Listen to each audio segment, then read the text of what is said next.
welcome back to the NASCC Championships. We are 3 sets down today with only 1 more to go, but our second, at least, of those now in our new Group C bracket with our top 4 teams from the event. No elimination on the line for this one. It's just to see who's going to go on to, well, have the luxury of playing against the Eldritch Hounds, who look nigh unstoppable at this point, and who's going to drop into the losers bracket to have to face off against the Shipalba Storm. And J-Mac, I got Mifflin joining me on the desk to help me break down this set, because I'm gonna need a little help here, man, because this is gonna be a contentious set, I imagine, with the Athenian Sages, who have been looking so good this set, but the Kaolin Wardens, who have been struggling a little bit in their matches to get to this point. Yeah, I mean, I'm excited for this one as well. I feel like the Kaolin Wardens in particular have got a lot to prove here. You know, during the regular phase, throughout the entirety of this year, it's, this is the Sino squad.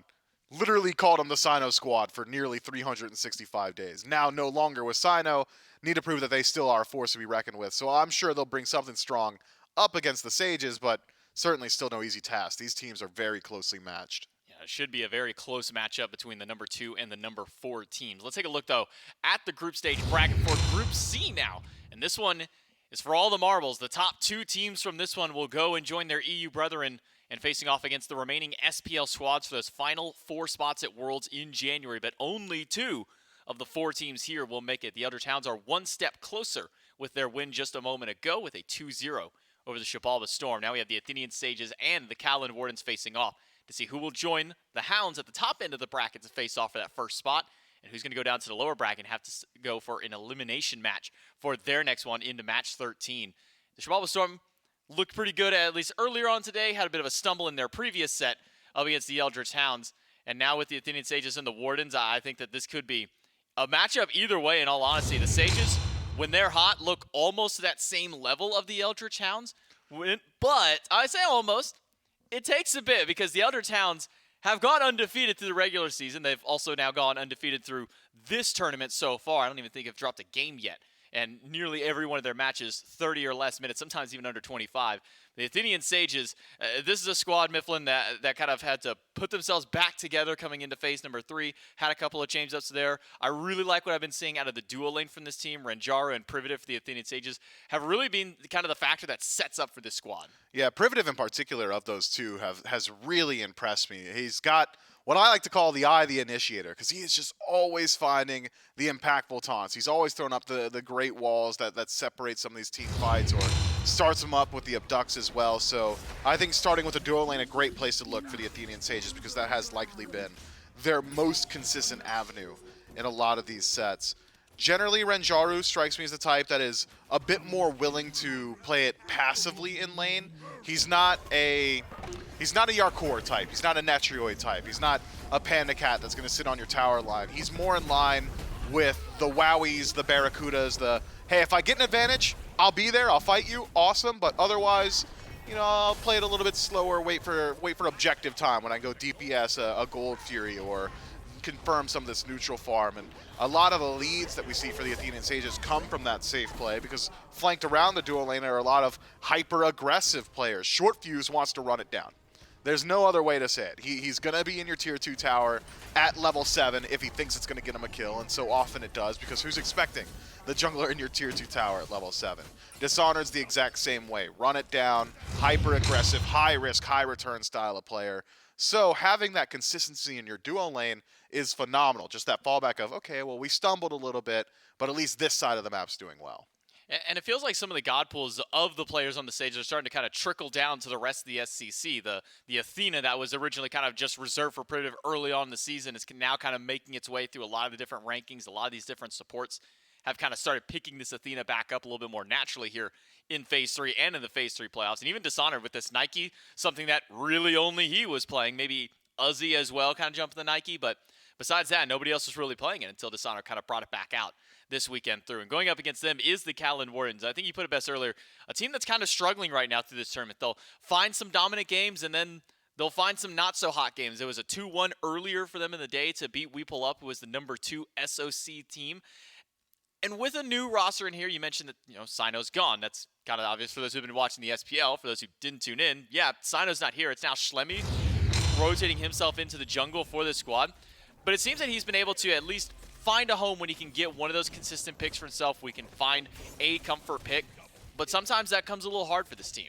Yeah, Schlemy has looked very good, in particular on the Pele. I really liked what he's been able to accomplish on that god.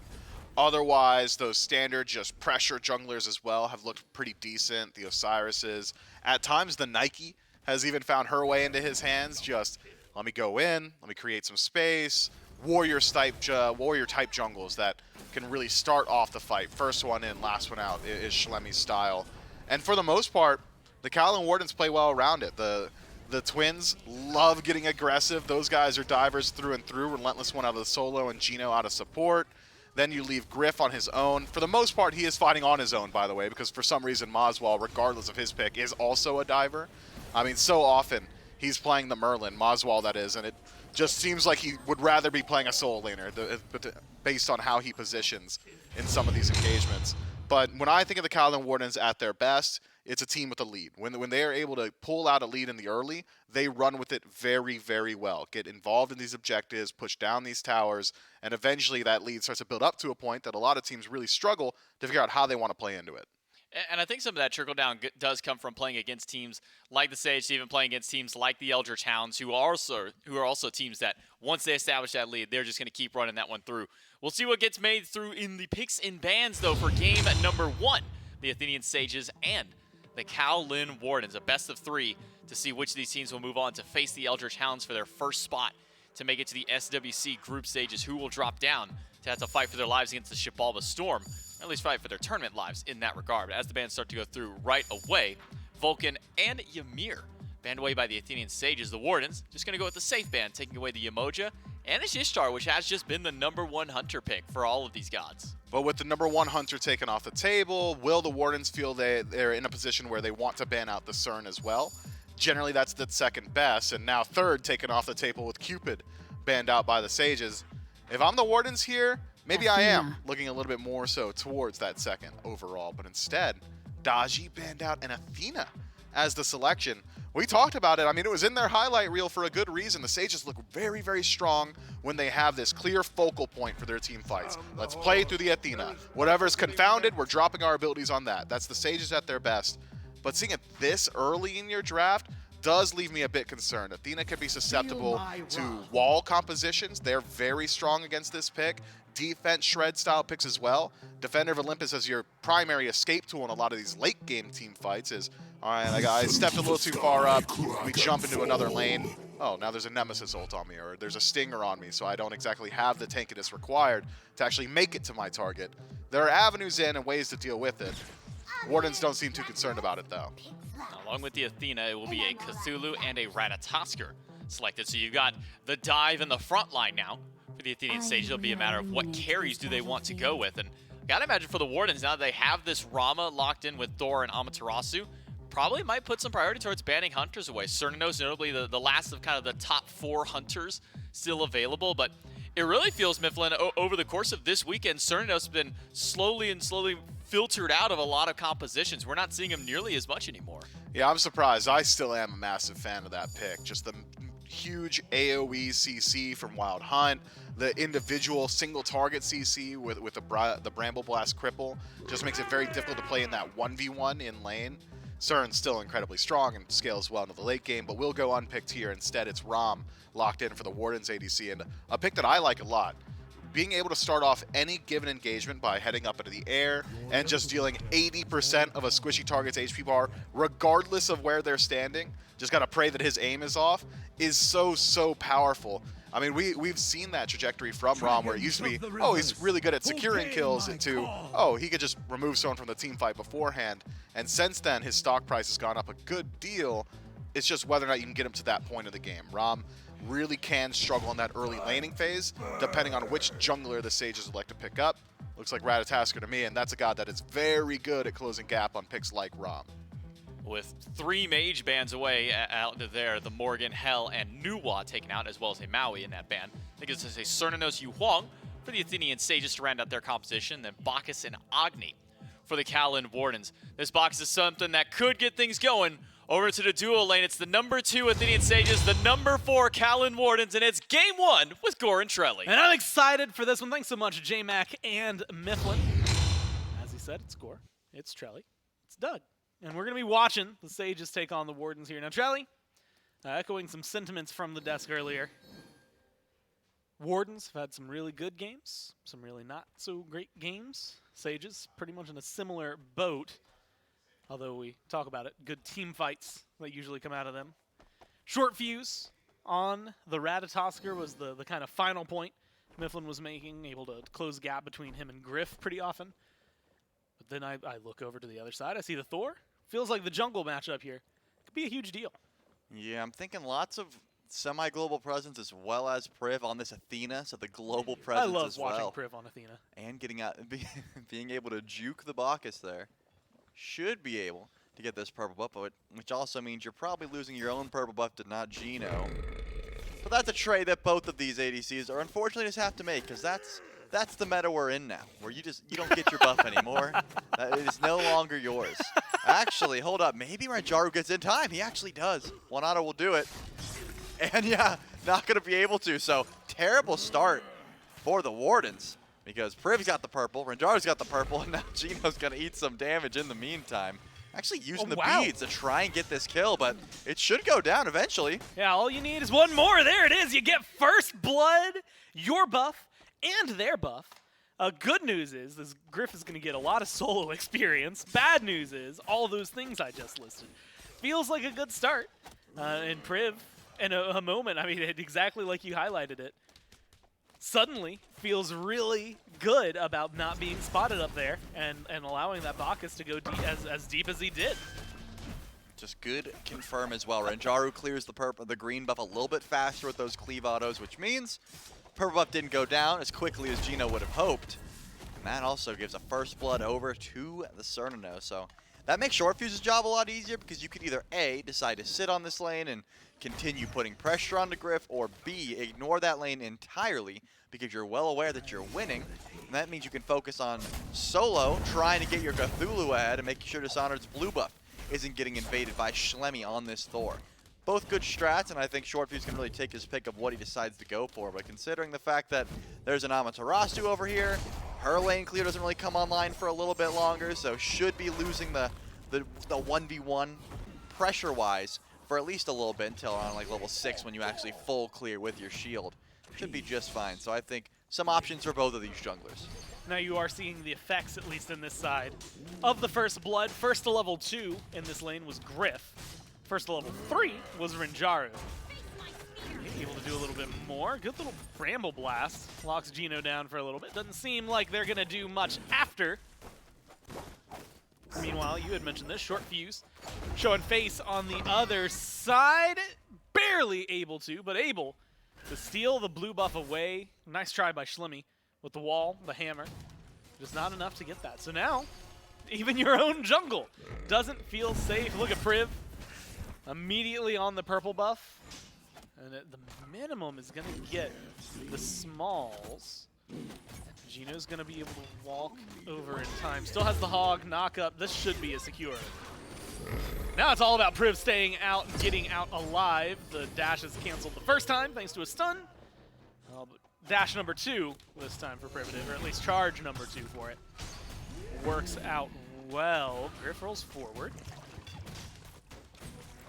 Yeah, they seem to think the same thing I did there, which is there's not much you can get out of this. Yeah, I think Priv popping the Horrific definitely stopped all that aggression, but this purple buff still could be aggressed upon. Privative has the hog, but with a knockup from Bacchus, not going to be able to use it in time. Could be a kill onto the Athena if the cripple arrow comes through, and it doesn't. Griff doesn't have that one, so purple buff goes the way of the Sages.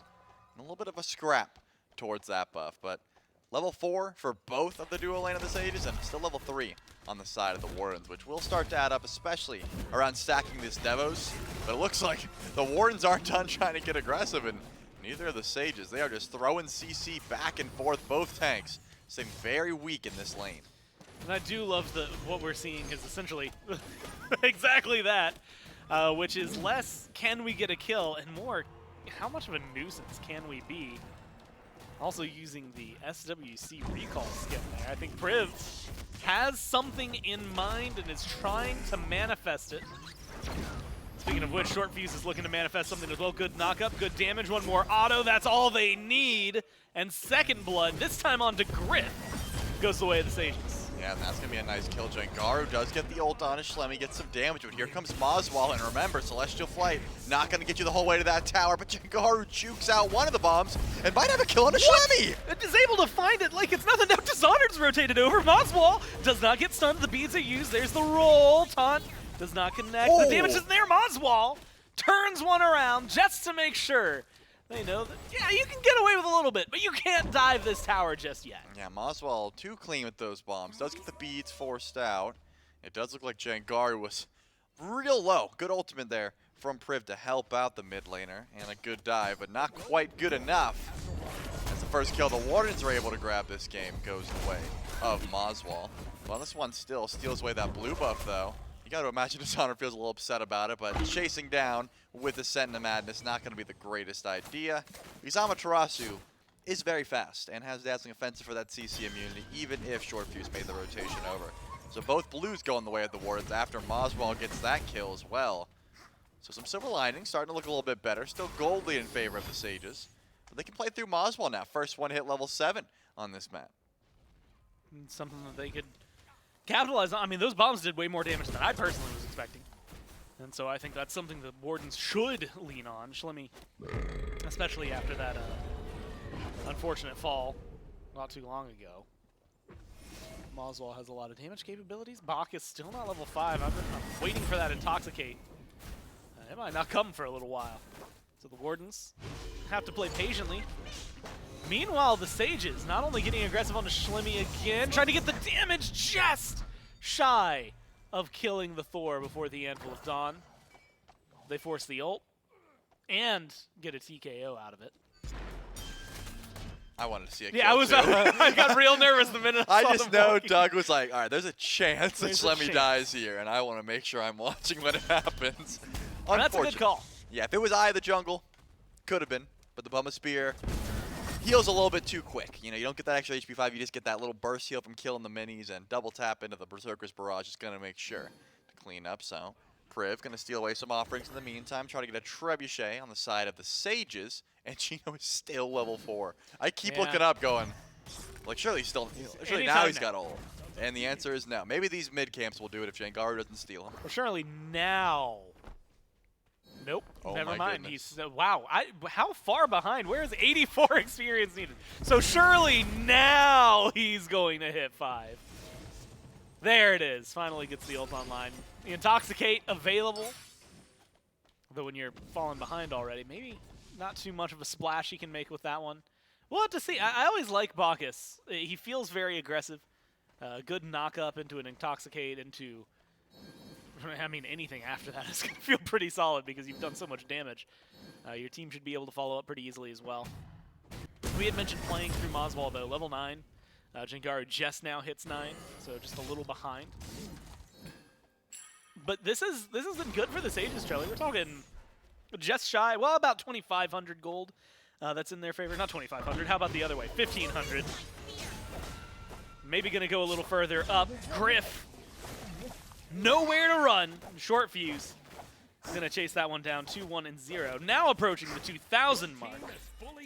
And they're going to be able to steal a good amount from this jungle. At least the purple and Griff's life. Luckily for the Wardens, there's not much else to take away. Yeah, Sage is off to a great start here. I've been looking to see if Schlemy finds any ults. Looks like recognizing Shortfuse is on the left side of the map. I mean, just take a little bit of the right jungle in the meantime, but Shortfuse, I was going to say, may be able to catch out Schlemy. No hammer, and actually goes into the Anvil of Dawn just to avoid that taunt. Was a little bit worried about the follow-up there. Maybe goes back down. I was going to say aggressively, but just going to land on some mid-camps that are not there. So this Thor has not really been able to use that ultimate aggressively. It's all been disengaged so far. And that's probably because Shortfuse got off to a great start on this rat. Just a lot of damage and a lot of mobility on the side of the Sages. So you never want to be caught out and you never want to go for a gank that you don't have a guaranteed kill. With 3 beads available, maybe playing for Dishonored could be the call, but doesn't even seem like Dishonored can die at this point with the Pythax piece, with the Send to Madness, and RelentlessOne's not even trying to force it, which is the Yeah. smart call, honestly. Just proxy farm, steal away buffs, and try and get late. But now Geno taking a lot of damage. Does knock up Jangaru, forces out a little bit of aggression from Schlemy. I don't know if that's what they want. The Dueling Dragons used to push him away. The snipe's not good enough. There's going to be the Defender of Olympus. Extra mitigations going to help peel. Schlemy gets taunted away, uses the beads. Wall is good. Jangaru is just trying to stay alive. You would think by this point someone else would have rotated in for help. Priv alone. Priv trying to set things up, but the team just too late from the Sages. The Warden's fine too.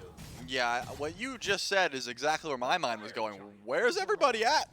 It just didn't seem like anyone from the Sages were able to help out there. And great play, by the way, from Geno. That was an aggressive, oh no, we're putting damage on the Bacchus into, hey, I'm going to flop in and set up for my team, which forced out the Celestial Flight, and then Jangaru became a target instead of being the damage dealer. moswal dashes in and gets a dazzling offensive down from RelentlessOne, but it looks like Renjaru does make the rotation over, and he's looking for the Agni instead. He knows that dash is down. Yeah, is able to find that kill. Wow, a second one like it's nothing. RelentlessOne, nothing to do. Never before have I seen a descent into madness so quickly canceled. Dishonored went Giga mode and then immediately had to cancel it. There wasn't anything else to do over there. Everybody was dead. Griff might be joining them 2 levels One up. crit. Is Renjaru? Come on, you gotta go for the last auto. No, Renjaru playing it safe, backs away, and Griff gets to live to see another day. Unlucky. I wanted to see the tower dive there. Geno actually out-confirms the perp up with a Bacchus auto attack. I believe it was a fish slap on that skin. So all it was a little slap that out-damages the 3-0 Cernunnos. Oh man, double the level of Geno. That rarely happens. 6-12. You got to imagine that Geno wants to stay as far away from that Cernunnos as possible. And at the rate at which Renjaru is farming, I imagine that that is going to continue. We don't get to talk about that too often, right? Like, we see the supports fall behind, and maybe that's going to have to hold for a little bit because Priv is going to be experiencing and living that exact moment. There's no way that Defender of Olympus gets you out of there. What are they? No, they managed to. Oh, but waiting is RelentlessOne, so they do still get the kill. And now it's going to jump onto Jangaru. Dueling Dragons only does so much. Good dive. The Sages, with a 3,000 gold lead, at least until a few seconds ago, fumbling a little bit here after getting the ball. It's funny because every time I see like the Wardens overextending, I look at Shortfuse and he's just in no position to help. In that case, that 0 mana was on speed.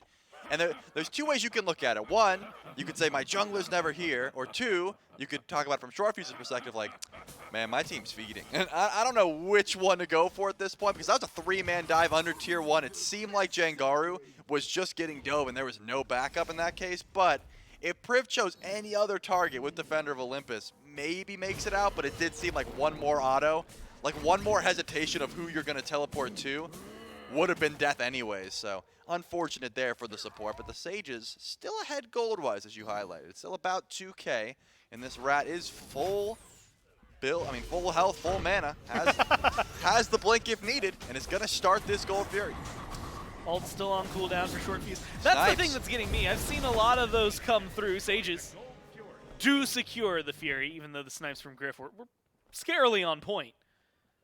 But I've seen that diamond empty for Shortfuse, and Trelly, I'm having trouble remembering that what I've seen the ult used for. Well, I'm pretty sure Priv actually ulted to Shortfuse, but because of the way Athena works, he went to where he ulted from, not where he was. So that RelentlessOne just waited for a 1 HP Athena, and then Shortfuse said, well, I'm not going in anymore, you're dead. So that's what happened last time, but the time before that, I don't remember where Shortfuse was, just was not able to rotate to the left side of the map. Maybe something that again, like you said, nothing that falls at him, 2-1 and 0, but still something that could be maybe picked up to see that used more aggressively, and maybe, for lack of a better term, usefully for the team. Still 2,500 gold in their favor. Might actually need it here in a second. Dishonored should spot out the 2 to 3 people hanging over here. Priv might be in the most trouble. Gonna fight for the speed buff, not able to take it, is Dishonored, so a successful invade. And Trelly, admittedly, way less action than I thought there was going to be. It felt like it was a storm brewing, waiting to happen. And then it was just a slightly darker cloud that blew over. Yeah, the storm plays later, so we don't got to worry about that Good now. point. That's tomorrow. That is tomorrow. In the meantime, we get the Sages versus the Wardens. I don't think there's any wordplay to be had there. Swordfuse on the left side of the map. We have seen how much damage Renjaru is able to do with this crit build up against Gryph, who is not building crit. And it was kind of gross. That was like 600 damage. Geno knows exactly where this rat is, and I don't imagine Gryph's in too much trouble. Insta-cancels the ultimate, and is actually going to ult back. It looks like Priv takes some damage in the meantime, but that's going to be the end of that gank. 2 ults, 4-1. And actually, a teleport was channeled, but RelentlessOne was canceled out by Dishonored, so wasn't able to join on the left side of the map. There's no Gold Fury over here anyway, so probably better that ultimate got canceled away. In the meantime, farming up the right is Schlemy, and that Pyromancer almost back up, about a minute or two away. Gold going to be important. Schlemy tries to get up into the sky, does. And yeah, Shortfuse used that ult. I immediately look down to see, is there going to be some sort of chase? Taunt on the left side gets Gryph's beads. Charlie, a lot of kind of wanting to fight, but not a lot of actually doing the fight part that we've seen so far. But forcing relics, like you said on the other side, forcing ults from the 2-for-1. Maybe it's going to be good here. Gryph taking a lot of damage. Renjaru unable to find the final autos. Crits are starting to ring true, though, and Geno finding out the old way. But the problem is Priv has just been sitting there taking the damage. A teleport from RelentlessOne has been on point. And now it is just trying to disengage. Good little block. Make sure that RelentlessOne won't get the kill. A lot of the story from the Sages here feels like, Trelly, that while their farm has been good, they need a little help in the team department. Yeah. It's almost always a fight that's 1v2, 2v2, and then the numbers just get skewed in favor of the Wardens. Yeah, this time around, because the Sages lost nobody, definitely smarter just to push that tower down. If the Wardens were able to get a bit more aggressive, then yeah, you'd wish that Dishonored or Shortfuse is able to join that fight, but gold lead certainly in favor of the Sages still because of that, and it looks like that's the call. Just, we're going to farm better, and then we're going to rotate in later on in the game, and we're going to have a Cthulhu, we're going to have a rat, and we're going to have lots of damage coming from our carries. That's the idea, and so far seems to be working. The only thing you got to worry about, though, is that level 16 Agni. Moswal has also been farming, able to finish up the Soul Reaver and build into Staff of Mirrodin. A lot of gold and XP going the way of this Agni. Something that has been pretty much true all game. Moswal's looked good. Wardens take the Pyromancer away from the Sages. Good presence from Geno and RelentlessOne to just stay on the beat. And they keep that amount of pressure. I mean, Moswal, Schlemy get to just spend their time farming up. And Trelly, the only lead we really see is 2 levels there for Renjaru right now. And admittedly, 2 levels is pretty easily fought back, especially with the way Gryph has been playing. I mean, you know, we haven't gotten to see too much. A lot of it actually maybe being felt in the items more than anything right now. Especially only 1,500 gold in hand. You're going to finish the tier 3, but maybe not be able to find too much else. That is where the lead is for the Sages. And that's about all that they've been trying to leverage for this game as well. Yeah, Moswal, as we just got a good example of, does damage. So you got to watch out for that guy who just has been flame wave into the nauseous fumes and drop as many bombs as possible. Same build for Jangaru, so mirroring that Soul Reaver into the Gem of Fate, both trying to get that Staff of Mirrodin online for some extra damage after the ultimate comes through. But one differential is the fact that Jangaru decided to go Book of Thoth, which means that percentage pen not quite online, whereas Moswal already has that Charon's coin. It's the Wardens, though, that are going to start this up. They have Ama passive, but here come the Sages. They're onto this. Yeah, they're going to be able to spot this. Dishonored stun out, has the descent into madness, does it no problem, and they get the Fury with the Wild Hunt. Now it's all about the kills. It's going to go 1 for 1. Let's make it 2. RelentlessOne goes down, and it's a double kill for Renjaru. So not only the saving grace that gets the Fury, also the one who picks up the kills. And if you're going to play through your lead, it's the 5-0-1 Cernunnos to get it done. Yeah, I love that play from Dishonored. Realizes, hey, they're probably going to get this, but they didn't, first of all. and just go in, create some space. Hopefully, we're able to clean up these kills. Wild Hunt gets the Fury, and then Renjaru able to help out and get that extra kill. Now it's time to look at a tier 2 tower. The minions are gone, but the Sages have one more wave on their way. You know, that's like an Oni wave. So they should be able to grab this tier 2, and that's going to help push this gold lead even further in their favor. Geno spawns back in, maybe looks for the burp on a Priv, but it's taunted out. And it looks like the Sages should be able to escape here. Trebuchet on left, still pushing in favor of the Wardens, but still, call his retreat and get some Ward Vision down on that Fire Giant because the Wardens are heading towards it. Gryph is here. Only has 3 items though. I mean, Devos, Executioner, and Kins. Not too much DPS towards the Fire Giant if you are this Rama. I imagine you'd like to go back and farm if possible, but it seems like the team is still going to group towards its objective. Honestly, it's maybe one of the only things you can do. I mean, if you're the Wardens right now, things are definitely in a very precarious position. Sages have been able to have an explosive start, and it's not this outright just dominance that we were seeing earlier on. I think at the beginning of this game, everybody was leading, save for Jangaru. Moswal has been a little ahead the entire time, but otherwise, right now, very equal, unless you factor in the 2 carries. And right now, Gryph's over on the other side of the planet. Putting Renjaru over here, to me, means that you have much more capabilities and that flexibility to go onto the Fire Giant, especially now that you just forced the beads. I mean, I see 4 pairs of beads, and all of them on cooldown for the Wardens. It's time to start picking a fight. It definitely is. RelentlessOne hears this this Fire Giant rather start up immediately, and it's going to try and defend here, but Renjaru does it so quickly. Dishonored dashes in, looking to send into madness, but the Sages want to pick before they want to go for this objective. Something a little clean. Beats used preemptively there by Renjaru, but is that going to end up hurting them? Dueling Dragons gets a little bit done, but now the dunk is there. You're going to get stunned out, but no, they have the kill. Jangaru goes big for his Hunter, makes sure that the Cernunnos can keep on surviving, and they kill off 2 of the Wardens now. The Fire Giant feels even more open. Shortfuse goes for a speed buff. Invade takes it away.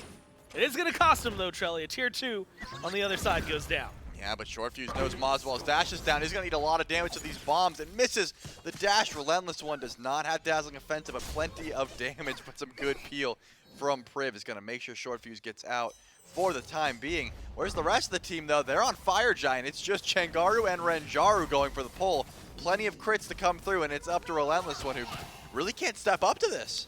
Now Renjaru showcasing some of the talents here, as well as Jangaru. Just beating the Fire Giant up. 22 minutes in, it's going to go their way. 10-6 for the kills, but it is a 5,000 gold lead. Even more of that in experience. And you have to imagine some level 20s coming up. If they back after this one, Shelly, it's going to be for some pretty good power spikes. But 2 towers, 2 tier 2s, and then still the tier 1 over there on the left to work through. A couple of Phoenixes that'll be exposed once that goes down. Sages have a good field in front of them to play on.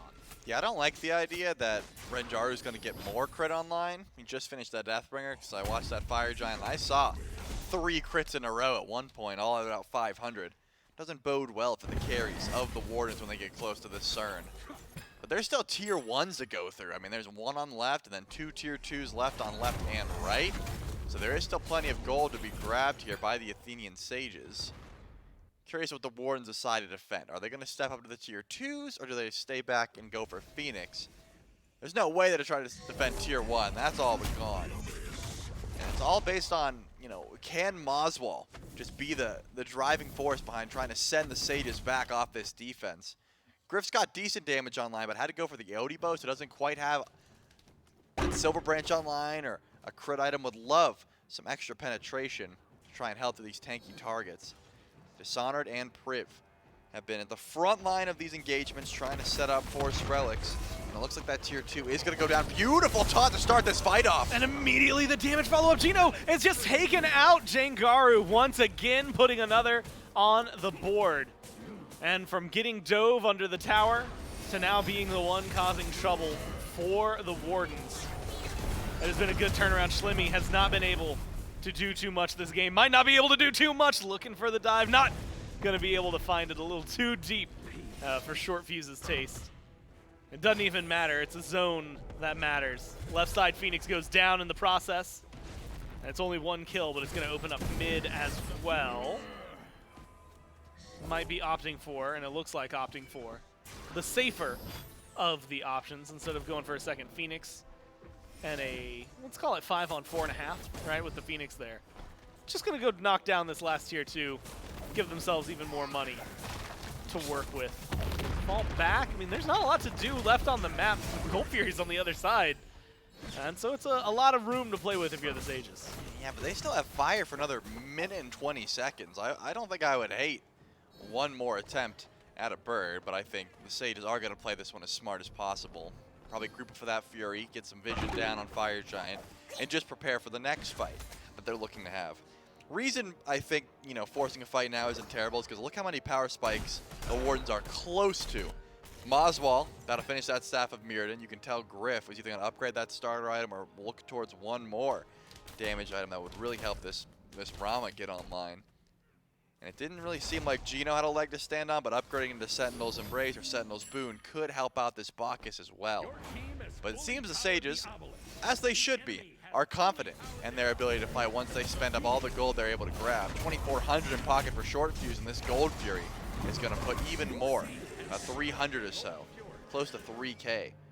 So, should be able to get one more item online, finish the build, and move into late game for this Ratatoskr, which has been having a very good performance so far. Not too much damage, but the fear of the Through the Cosmos has been very apparent. The Wardens can't step up that far because they don't have that much room to escape when Rat can just chase them down. It's going to be a full Titan's Bane. That's going to help birding through these tankier targets. RelentlessOne was pretty much the only tank that could stand at the forefront of these fights, and now get shred through much faster with that Titan's Bane pickup. Yeah, something that at this rate, you're just going to deal, oh man, a lot of damage, and it's going to burn through a lot of people. Ults from Shortfuse, though. Some of them have been aggressive. That last one was one that wanted to be super aggressive in the base. I wanted to see it. But maybe was too far for Shortfuse's taste, so calls it off. 11,000 gold, give or take, right, wave to wave.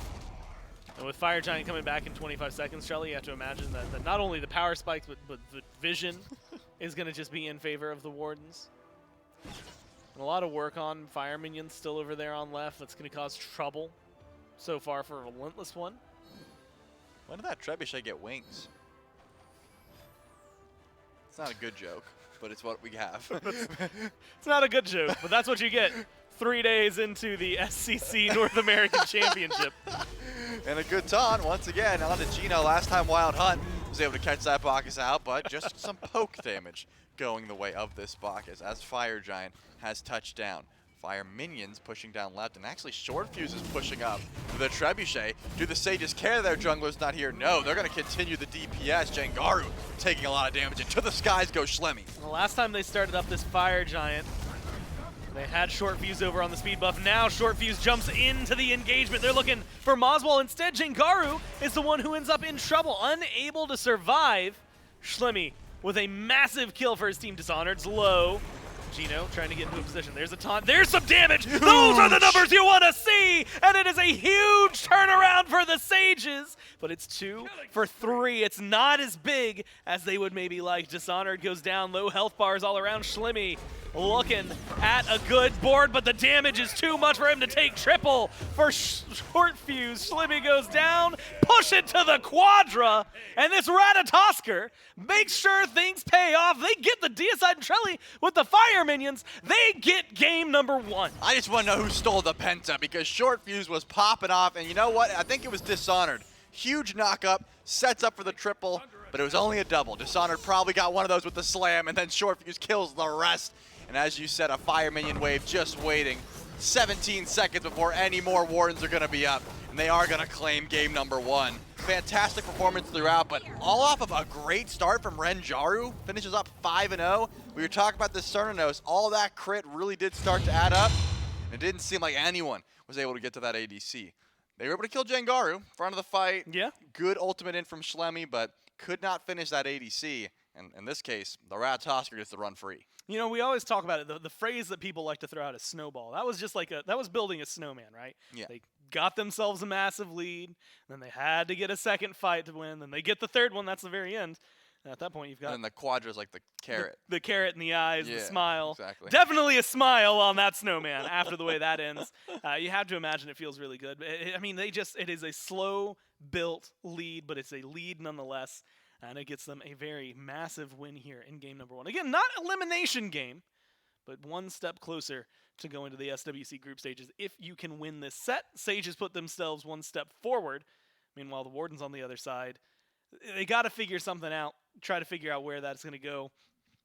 I immediately think we got to shut down Shortfuse, but that might be some recency bias in terms of what the play had.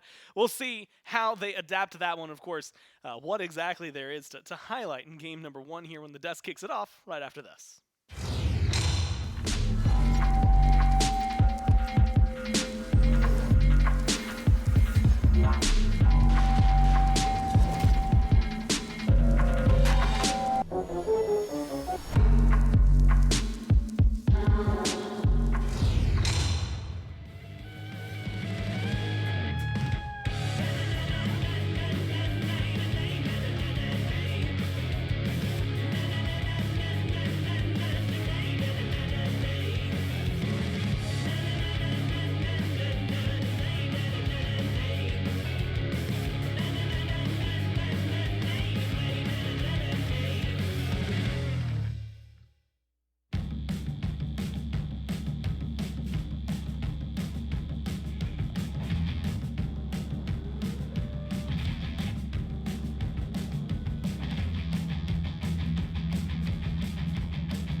The Athenian Sages, with a win in game number 1, have put themselves one step closer to getting to the SWC group stages and one step closer to a chance to make it to the Smite World Championship and to face off with some of these other Smite Pro League teams out there. And if you want to represent your favorite Pro League team, then you can go over to shop.highresstudios.com/SPL. And thanks to our friends over at Skulls, you can pick up a jersey for your favorite Pro League team. If you're a fan of the Dragons, they got a brand new, beautiful jersey that came out with this one. Not going to lie, it's definitely a very nice color with the Jazzberry Jam out there, as well as all of our teams for the Pro League. But it's not just jerseys that Skulls provides to you guys now. You can also pick up a hoodie to represent your favorite Pro League team out there, one for each of the teams in the Smite Pro League. And not only that, we also have a special offer only available There's more? for the next day and a half, Mifflin. Oh, no, for not long. Which if you order now online at shop.hyrostudios.com/SPL, you can opt in to pick up your jersey and or hoodie at the Smite World Championship. So you don't got to wait for the shipping to come through. Oh, that is cool. You can just pick it up directly whenever you make your way to the SWC. So go online now, buy your jersey, buy your hoodie, and opt in to pick it up. The offer is only extended for the remainder of this weekend, so you got to do it now. Otherwise, you're going to have to wait and have it shipped to your house instead of being able to pick it up at the Smite World Championships. The Athenian Sages make themselves a little bit easier for their path to make it to the group stages here with a win in game number 1. This one, early on, we had a first blood on a level 2 Bacchus in the jungle by, like, Gold Fury. From that point on, Shortfuse is kind of running the early game show, but really felt like it was a combination of Shortfuse and Renjaru that was able to bring this one as a victory. Yeah, I was really impressed by Renjaru in particular, man, because Trelly breaks it down perfectly in fewer words than I'll use. Nobody from the Kaolin Wardens could close gap on this guy. He was just free casting in the back line throughout the entirety of these team fights. Just felt like even when the dive did get to him, he said, oh, my targets are now in my face, and barrel stuffing is simply easier. So clean performance from the Athenian Sages ADC. Privative as well, I think, deserves every bit of praise that we could give him. How many times did Shortfuse dive just a bit too deep and then get peeled out by a dash Athena taunter? How many of these fights were just straight up started by a dash Athena taunt? I'd argue too many on both, considering how successful it was every single time. And then in the absolute latest team fights, Dishonored finally starts to make his stamp known. That Cthulhu just so disruptive, 3-man knockups into double Phoenix fires or Shortfuse landing those stuns very consistently as well. The Athenian Sages, I think, just got themselves a composition that they are incredibly comfortable with, one that they would choose to run again given the opportunity. And the Kaolin Wardens now need to make some adaptations. As far as P's and B's are concerned, I think only one needs to be dealt with in bans, and it's probably that Athena. I mean, Privative has just gone to it way too consistently throughout this entire week and the phase. Get him off it. He's too comfortable. I think just in general, this Athena has just been a dominant pick for any team that's been able to get their hands on it. I believe out of all the matches that we've seen so far that Athena's gone through, maybe only one of those has been a loss so far for this pick. And putting on the guy who kind of brought the pick into the meta might be a good idea for the Kaolin Wardens to ban that one away. Or maybe even take it for themselves. It's something that Geno was able to play with a little bit earlier on against We Pull Up. Had some fantastic double and triple taunts with that pick. So maybe try and take that one away if the Wardens do elect for that first pick selection for themselves into this one. But got to sing the praises, at least of Shortfuse, to keep this one going through. Pretty with the taunts at the end, especially that last team fight that we had where the triple, actually, let me correct, quadra kill that came through for Shortfuse. A lot of that off the back of the taunts that Privative was able to get out there. That should have been Penta. That should have been Trelly Penta. Was really angry, by the way, he when was he walked by. When he was it walking freaked by. me out. It freaked me out legitimately. I felt a heat wave as he passed me on the way in here. I was worried if we were going to walk by one of the walls here and there was going to be a hole in the wall at that point from just that sheer anger that he had that it was still in the way. But we can jump into the picks and bans for game number 2 to see if this Athena does make it back to the Athenian Sages a second time, or if that one maybe gets banned out or picked up by the Wardens in its spot. So we jump in immediately for game number 2 with the Kaolin Wardens, the Athenian Sages. Wardens got to clean up a little bit of the early game. Felt like the duel was a little bit sloppy that time around. Wasn't really able to, as you and Charlie highlight, not able to get to that backline. If we look at the Gold Fury fight, and I mean, Renjaru was sitting in the exact same spot. I think he only moved like 3 to 4 feet either direction. Looked like a turret. And just kept melting everybody who was still standing in front of it. It wasn't until they decided, okay, well, now we've taken the Fury. Now we can just go ahead and run through. But as the bans fly through, it's going to be the Sages who ban away the Athena, along with Umoja and Ishtar. On the opposite side, Thor, Dodgy, and the Morrigan by the Wardens. That opens up a Ymir first pick, Mifflin. Yeah, Ymir, a very strong pick. We know what those walls are capable of doing in these narrow jungle corridors against picks like the Ram that was the direct response to Ymir. I mean, that feels pretty good. No way for him to deal with your wall until you pick up like at least one Phantom Shell, which you are likely to do, even against just this single pick in Ymir. But you leave so much available for the Sages go-to in their top 2. Rom, maybe not at that top of the priority list, not one that I was immediately thinking of, but this Vulcan, though, has been dominant not only in the SEC in both North America and EU, but also during the entire phase 3 of the SBL, playoffs as well. I mean, this pick has just been incredibly strong.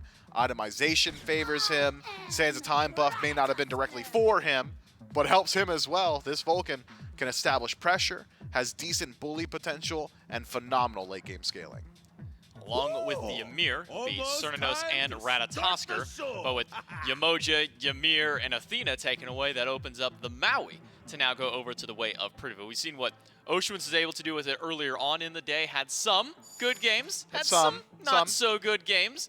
But more than anything, even on some of the games that weren't so hot, a couple of really big pulls, a lot of impact can come from that Landfall Ultimate. So we'll see how Priv is able to pilot this pick. So with a Maui Rom dual lane, kind of talking about how that matches up against the Cernunnos Ymir. Well, you're not fighting, that's for sure. You're going to try your best to avoid conflict in the lane if you're the Athenian Sages. You've got really good ability to straight up just clear wave. Cleave auto attacks from the Maui as well as the piercing auto attacks from Rom make it very easy for them to establish pressure through minions. But the second it comes down to PvP, Ymir's Frostbite passive, the cripple from Cern, the damage output from his multitude of passives through his first ability just really make it difficult for the Athenian Sages, I think, to take that 2v2. Ratatoskr might not be going to the jungle, though, Mifflin, as a Pele gets locked in alongside Zeus. So we might be seeing RelentlessOne take the assassin over towards the solo, then a Cthulhu Raven to round out the Sages composition. So Cthulhu to the solo, Raven in the jungle.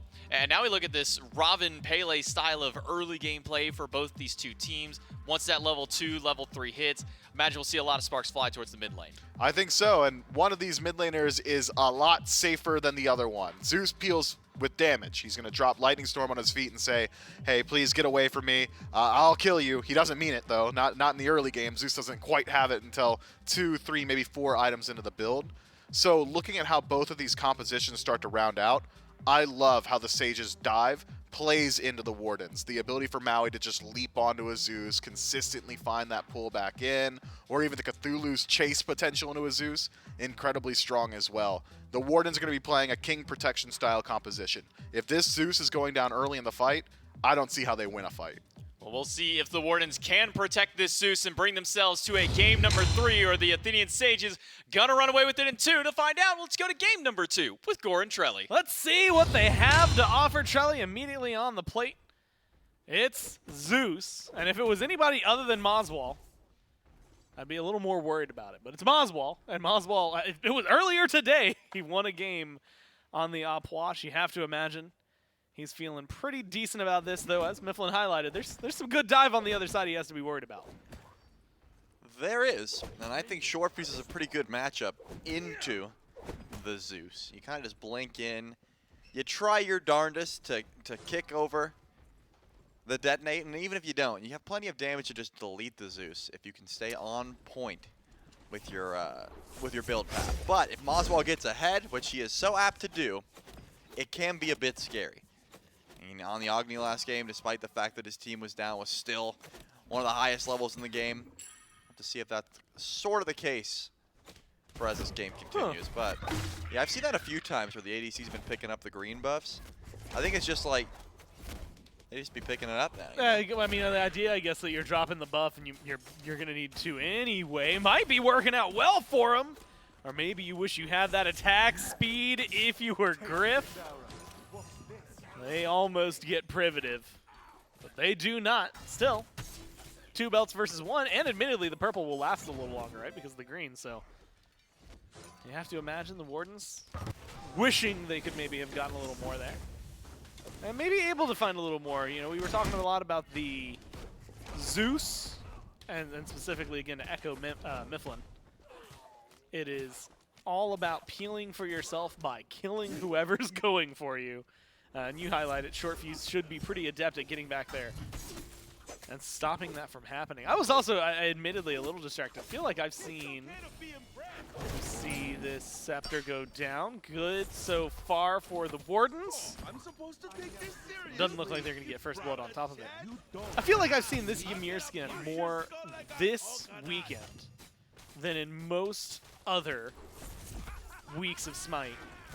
Now there's going to be a freeze from said Ymir onto Privative. Again, just shy of maybe finding the first blood, but not for lack of trying on the Warden's part. Yeah, they were definitely brawling a bit for that Interceptor, but once it gets confirmed, usually the team that gets it just has too much HP5. I mean, it's so difficult to try and kill Geno at the moment. So, they should be just fine. I'm looking towards the junglers, though. Whenever there's a Zeus and a Vulcan in the game, should be pretty easy to try and force out those relics. In this case, you know, Schlemy just says, oh, you backfired? Okay, I'm blinking in looking for the knockup, and vice versa. If Shortfuse is able to find that blink. On to say, RelentlessOne. Some good damage could come through and give a first blood over Dishonored. That could happen. It could. You know what, Shelly? You might be clairvoyant. Because it does happen. And they are able to disrupt it. First blood onto the Ratatoskr. Early here in game number 2. Sages put that one on Dishonored as well, so you have to imagine that feels pretty good for the Cthulhu in general. The Hog came down around purple. RelentlessOne, no, not able to catch a break. They're lucky. If Shortfuse has ult, Shortfuse might be jumping in there. Instead, it's some aggression on the other side. Will they finally do it? Yes, they kill Privative. And they might even be able to get some, at least, extra damage thrown out there towards Renjaru. So you're able to survive if you're RelentlessOne. You get a kill on the other side, tie it up 1-1. Not everything is coming up Sages so far. Not yet. You could see Schlemy wanted to go for the speed buff, but decided against it. And just wanted to steal away a couple of those back camps. But it's not the mid laners who are being looked at. Their relics are fine. They're going to be just untouched. okay. They're just chilling. Yeah, it's been the solo lane. Getting a kill on Dishonored is a big deal, but getting a kill on the Geno is also kind of cool. You know, you get a little bit of tankier Ymir, able to finish that Gauntlet of Thieves, or I guess in this case could be a Mail of Renewal, but I'm thinking probably Gauntlet of Thieves. And Priv has really been enjoying the taunt button on Maui so far this game. Probably just trying to get in the heads of the opponents, but they seem unfazed if I'm honest. How often do you use your taunts? I would say never would be my answer. I cannot remember the last time I did that. Well, I will say if someone like laughs at me first, if I kill them, I'll give them a chuckle, but I definitely don't do it more than once. Ah, okay. You give them, you get the one laugh, a respectful laugh. Yeah, just like if someone taunts me, I kill them, and I go, ha, and I'll just walk away. And it's almost like I didn't even do it. You know, like, did he just laugh? But big damage on the Jangaru there. Not enough to finish the kill, but it looks like Shortfuse on the left side of the map. Yeah, you mentioned it. Killing Geno would feel real good. They're going to do that one. They don't seem to have the CC. Not quite level 5 for the island from Privative. So instead, it's just going to be the single kill. Good for the Sages, though, as you can then potentially go back for more. No Gryph in a bad spot. The stun not going to be on the mark, but the snipes will be 1 and 3. Finds the shot for Renjaru. Beautifully done. Gets a kill onto his opponent and puts down both members of the duo lane. I'm kind of mad at Shortfuse for that, just because he walked into the tower as if Renjaru was going to miss. You know, if that's me, I'm saying I'm not even diving that. I know you're going to hit it, buddy. And then if he does miss, you know, the kill drops, but at least he knows you had faith in him to hit that snipe. Shortfuse was like, there's a good chance he's missing. I'm diving for this kill. Schlemy able to confirm the blue buff, but Dishonored goes into the ultimate. I guess just wanted to force out the volcanic lightning and was able to do so, but Dishonored has no mana and is not able to clean up any bit of those kills. So losing the blue buff a little bit unfortunate. No teleport either. Assuming Dishonored just goes back to base, collects some mana, and gives up on that one. But that's a level 5 Robin. I don't think you have enough damage to threaten the level 8 Zeus with Warlock staff stacking up. At least not alone. Maybe some assistance needed. And they are joined by Jangaru, so Shortfuse has that assistance. If it wasn't minute 6, if this was minute, let's say 18, and I see a Cthulhu ult getting traded for the Pele ult, probably not calling that one worth. In this case, I think it feels fine, but it's only because it's so early in the game. Maybe it ends up making a big difference. Priv able to get the offering out from them. I'm not a big fan. Yeah, I've never thought about this. I wonder if we can mute Priv. In game, I do that all the time. If I hear a single laugh, it's just quick tab, mute, you're done. I just don't want to watch Duo anymore. Yeah, I'm sorry, Priv. you've lost spectator privileges. Yeah, go make a good play and maybe we'll come back. But until then, we're not gonna spectate any sick Maui plays anytime soon because we don't want our eardrums blown out. At the very least, feeling confident, right? The Sages are up. It's a good He's in their heads for sure. There's the ultimate. Just gets the bead down from moswal. The Zeus will be just fine camping underneath the tower for the time being. But Shortfuse now as a target. Blink in. Get a good root, get a good slow. Look towards Jangaru to line up that Earthshaker. Maybe kill potential onto that mid laner. But actually, moswal's getting aggressive with the beats down. Yeah, maybe too far forward. Gonna pay for that one. The damage is there. A deep ult from Jangaru does not connect. Schlemy getting aggressive onto Shortfuse, but eating just as much. Finally, someone's able to get something done. Geno, the huge shards of ice, causes some disruption. Semi-global from RelentlessOne. Instead used for the blue buff. Schlemy's in a little trouble over in mid. It seems like that'll be safe. Blue secured by RelentlessOne. And again, little moments, Trelly. But you trade Shortfuse for moswal, goes 1 for 1. Yeah, it just feels bad. As a Cthulhu, you don't have many tools to try and steal away that blue buff. Or I guess in this case, confirm your own blue buff. Because you can dash the spin, and that would help.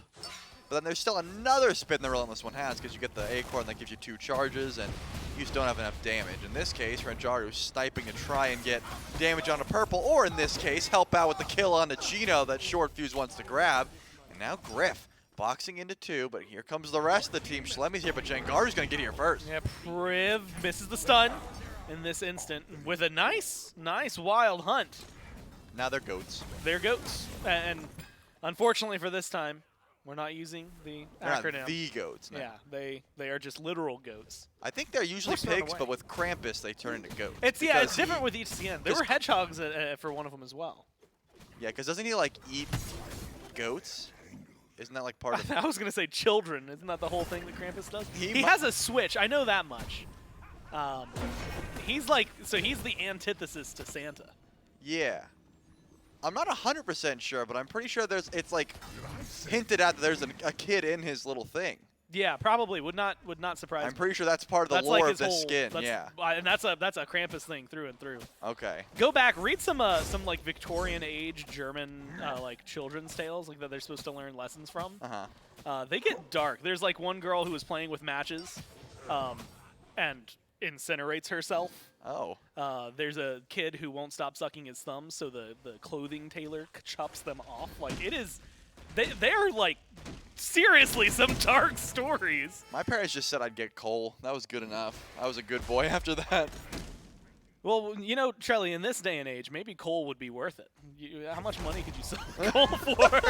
You got to be thinking like a capitalist, Trelly. Okay, I'm sorry. Well, maybe I'll start. Go back in time and be mean. Yeah, I'll start investing in some coal later on. But the Sages, they've got plenty of gold to invest with this 2K gold lead they have for themselves. I'm going to ride with you on that one because it is a massive lead. And I was going to be talking about the recent fusion that was achieved. Instead, Gryph's in a little bit of trouble and saving that conversation for the people who don't care. Snipes are good. One more shot. That's all you need. And finds it there for Renjaru, making it look good. But now, can you get out that? Well, it's answered relatively fast. The answer's no. Shards of Ice able to do a lot. Priv trying to stay alive. Not going to be able to do so. Double kill for Schlemy. A single kill for the Sages Hunter. They get the Pyromancer. The other team's going to start up the Gold Fury. And it's all up to Jangaru, who is not going to step over. I was going to say could be an attempt to drop an Earthshaker, but it will not. So the Wardens going to win the fight over on the left side of the map, grab the Gold Fury, while as the Sages will take the secondary prize of the Pyromancer. Looking at XP, though, you can tell really starts to help out when everything's even, pretty much. I mean, Dishonored has not left. RelentlessOne did ult over, in this case, towards the Gold Fury, trying to help out the team, or at least ult for vision to make sure no one else was around. But relatively even besides that fact, actually, Shortfuse does have a bit of a lead as well on the Robin. But I think Schlemy makes some big plays there. Helps out the team over in the dual lane when they really needed it. And some good snipes from Renjaru as well. As you would expect, 3-1. This Rama has been really showing up for this tournament. A pick that is hit or miss, and I think it entirely hits if you're hitting snipes and misses if you're missing snipes. And so far, it's been hitting. And you know, in a weird spot where Snoopy no longer in the SCC, then Rom gets big. And at least for me, and maybe it's just because I've been watching Smite for ages, but when I think of the Rom snipe, Snoopy is the guy that comes to mind. So it feels ironic. Maybe it's not, though. Maybe it's just going to be good old-fashioned regular things that happen, not irony, whatever. Instead, Sages tried to get aggressive around a red buff. A little bit of poke thrown towards Shortfuse. Nothing too crazy happening. Gold, just about 1,500 in favor of the Sages. Maybe that's going to change. They're looking on the side of the Wardens for some damage. Chain Lightning, something you gotta be worried about as this game keeps going on. Level 13 Zeus, we're starting to get into that territory where 3 stacks of the Detonate is going to be too much to handle for a majority of the Sages. Yeah, it's not fun to get hit by the Chain Lightning into the Detonate combo. And Jangaru, in this matchup, has a turret that just lines it up for you. Says, hey, go ahead, throw Chain Lightning at my turret. Yeah, here's an easy thing to bounce off of. Yeah, I will also get hit by it, which is unfortunate, but you can play around it. A little bit of a boxing match between Griff and Renjaru, but that's because there's a Maui on the way, and Griff gets aggressive because Schlemy, goodbye, just deletes Renjaru. Yeah, I mean, immediately comes over. Still has some autos left to throw towards Priv. The island only saves a little bit. That's a short ult from Jangaru. The damage still might be there from the Vulcan. Has to find the shots. Priv doing their best to keep everyone active. Schlemy's getting low. The Priv is already in trouble, and it doesn't seem like Dishonored's going to rotate for too much. RelentlessOne going to get a lot done. Wall good against Jangaru. Beads used, but there, at least 1 stack for the Zeus. The charge is going to be detonated. It's not a ton of damage, but some TKOs plus the actual KOs. And the Sages, despite a lot of the early aggression, it's almost the opposite of what we got to see in game number 1, or at least for a few games today, where they were really aggressive, good at picks. And then you just have little moments like this where there's better groupings from the Wardens. They're just playing better off the rotations on the blue side. Yeah, I kind of understand the Earthshaker there, but I feel like Jangaru probably could have held it as well for some extra CC. Knowing that Dishonored was rotating in, you have such good setup there with Descent into Madness. The knockups really do start to add up. Unfortunate for Renjaru, did not have Aegis, so had to go up into the ultimate and did not even get a chance to because Schlemy popped off with the Volcanic Lightning. And then moswal rotates over and gets some kill, or a kill in this case. And that's never good because moswal's already been top farm in the game on this Zeus. So all good things for the Wardens. Still not ahead, actually behind about 200 gold. But slowly but surely climbing back into this game. Gold-wise, XP certainly is in their favor because of how much moswal is farming. And also the duo lane with a level up. In this case 2. Geno's able to get ahead of Priv on that Maui. But no neutral objectives available just yet. The Oni Fury's on its way, and the Pyromancer is also coming up shortly. I think both teams have decent burn, but Burst gotta go in favor of Jangaru. moswal can match it a bit with the Detonate, but it's only going to scale. Earthshaker's only going to scale better as the game continues because of how much damage Vulcan actually has. So you got to imagine the Wardens want to use some of that dive they have with RelentlessOne and Schlemy trying to get to Jangaru and make sure there's no contention for this Oni Fury or the Pyromancer. They have to be present for him. Jangaru specifically, though, I think we can enter conversations late game. You know, denial of area for moswal is what you can bring with the Zeus ult. But on the other side, Jangaru can just delete people off the board if that connects. And you have to imagine trying to target someone like moswal, maybe someone like Griff, would be pretty solid for them. Griff, by the way, has been able to overcome some of the deficits. 3-2-1 for Renjaru, but it hasn't been too much. Stun from Priv is good. Island off the mark in terms of pulling people in. Ratatoskr up in the sky, goes for a deep dive as RelentlessOne. Damage is all right for now. And then another deep shot forces some Aegises. moswal, Griff have to use those, but it's a retreat for the Sages right now. Dishonored's not going to get out of here. The wall too well placed. The lightning storm on top. And so the Sages trying to run away, force some relics, lose their solo laner, maybe the Fury. Yeah, they do have one ultimate left in Shortfuse, but it looks like trying to find a kill on the Priv, and the beautiful wall gonna cut that one off. Priv might be able to run out of here, but Chain Lightning bouncing through the backline. Shortfuse gone by moswal. And I think Renjaru is gonna be in some trouble when he comes down as well. Yeah, not much you can do there. Oh, the last two. Jangaru, no, the wall too well placed. And Trelly, it's devastating for the Sages. 4-0. Plus the Fury still going the way of the Wardens. That's a massive win to happen 17 minutes in. And honestly, they still have some time. Admittedly, this Fury might take a little bit of the wind out of their sails. If they can back and rush, they can at least get the Pyro. Maybe that's pushing it for them right now. Success is success here. And they're feeling pretty good. About pretty much everything over the last 5 minutes. Yeah, Geno has been popping off with these walls. There's just too much to deal with, and I feel like for some reason it's just fallen out of the meta to get Phantom Shell. I can't figure out why, because when plays like that happen, you would love to just say, hey, my Cthulhu could simply escape if we just pop this relic that lets him walk through a wall, but I guess you just find more value with things like a Bracer or, you know, a Blink in this case for Dishonored. I don't think Dishonored could pop the shell during ult anyways. But Geno's been on point with, and you would think a little bit more value out of something like that. Shortfuse walks up, forced into the overhead kick. Mystic Rush is available and may not have to be used because there's no more chase down. Renjaru's opting to just split push here on the left side of the map. And it looks like the rest of the Wardens are just going to grab the Pyromancer in the meantime. Will they feel confident enough to go for fire? Yes, Geno is going to start the pull. But everyone besides Renjaru is here.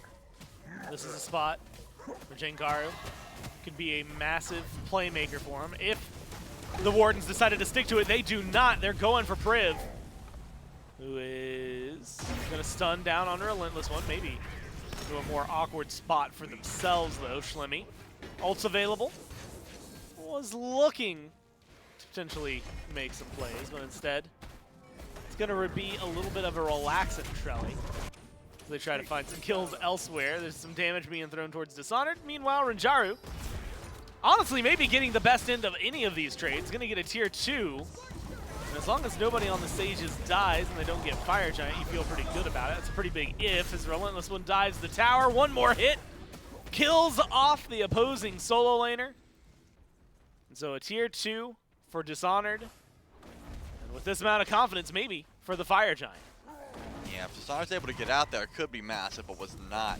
Renjaru's still on the left side of the map, so this is all up to the Sages to try and steal this one away. Lightning Storm's down, and that ult should be enough to confirm it, and it is. The Wardens make out for free, but it actually looks like RelentlessOne went back down for some reason.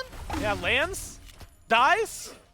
Question mark? And yeah, you have to imagine everybody else is wondering what just happened there. The ult from Jangaru did come out, was a little, very shy of the Fire Giant. Nowhere near anybody else either. So the Sages, they get a kill gifted to them, so that's nice. But they're still staring down the barrel of a 4 Fire Giant power play here with about 3,000 gold. And since it still matters right now, Trelly, 7,000 experience, 2 levels there in mid, definitely separating it in moswal. And putting on some good shows as this Zeus. And definitely causing chaos for the Sages. Yeah, it doesn't seem like the Sages have had many opportunities to try and kill this Zeus. We saw that one time where beads were forced, and then Shortfuse blinked in, hit the root, good follow-up damage from Jangaru, and then immediately gone ever since then. moswal has had those relics up. Pretty much it has just been able to free cast throughout these fights and stay in the far, far back. Good bounces, good chain lightnings, that sort of thing. Means that this Zeus is here to stay for the time being. Tier 1 on left drops, Tier 2 up next. Remember, the Sages were able to grab that Tier 2 over on left, so a little bit of gold in their pockets. Helped Renjaru match the build of Gryph for now.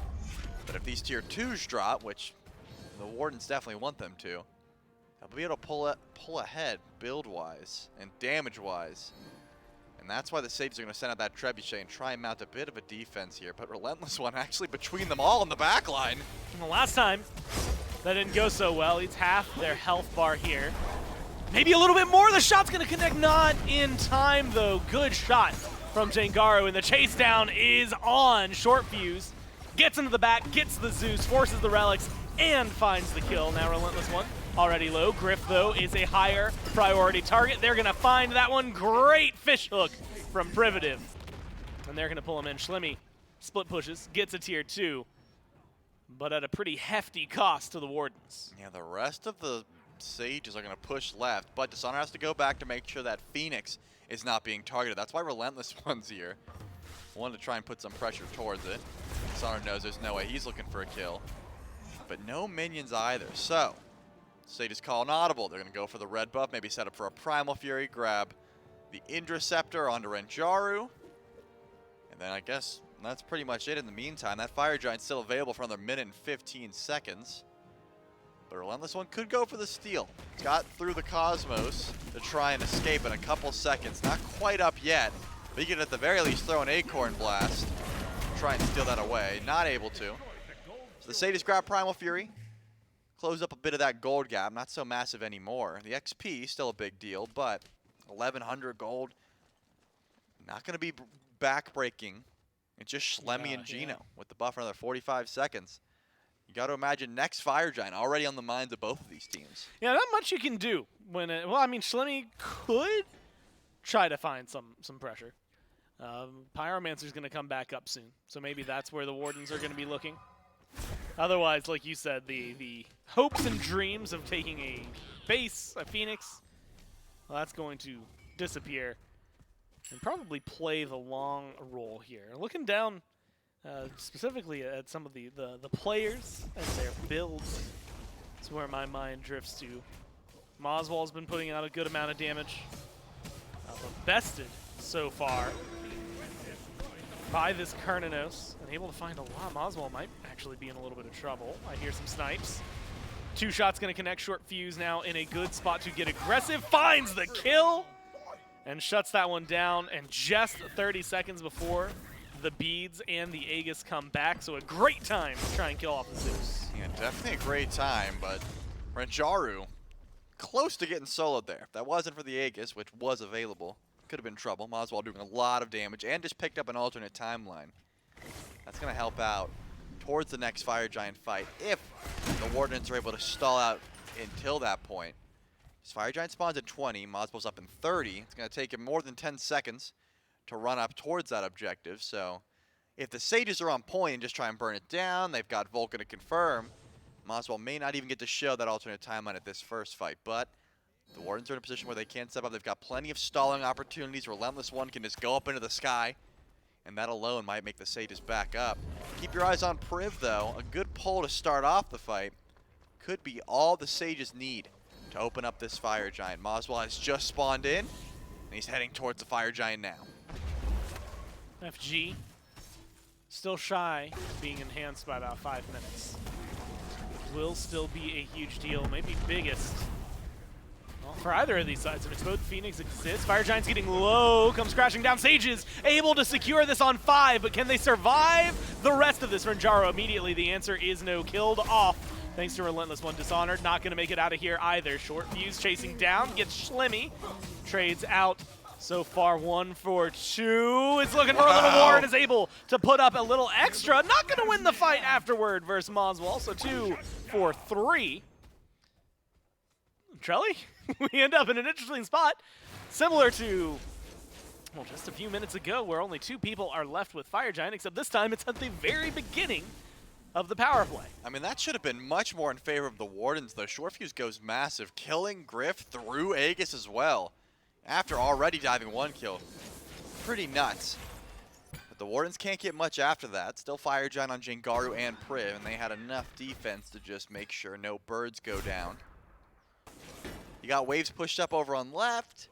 Still 2 tier 2 towers for both of these teams. The gold also looking relatively even.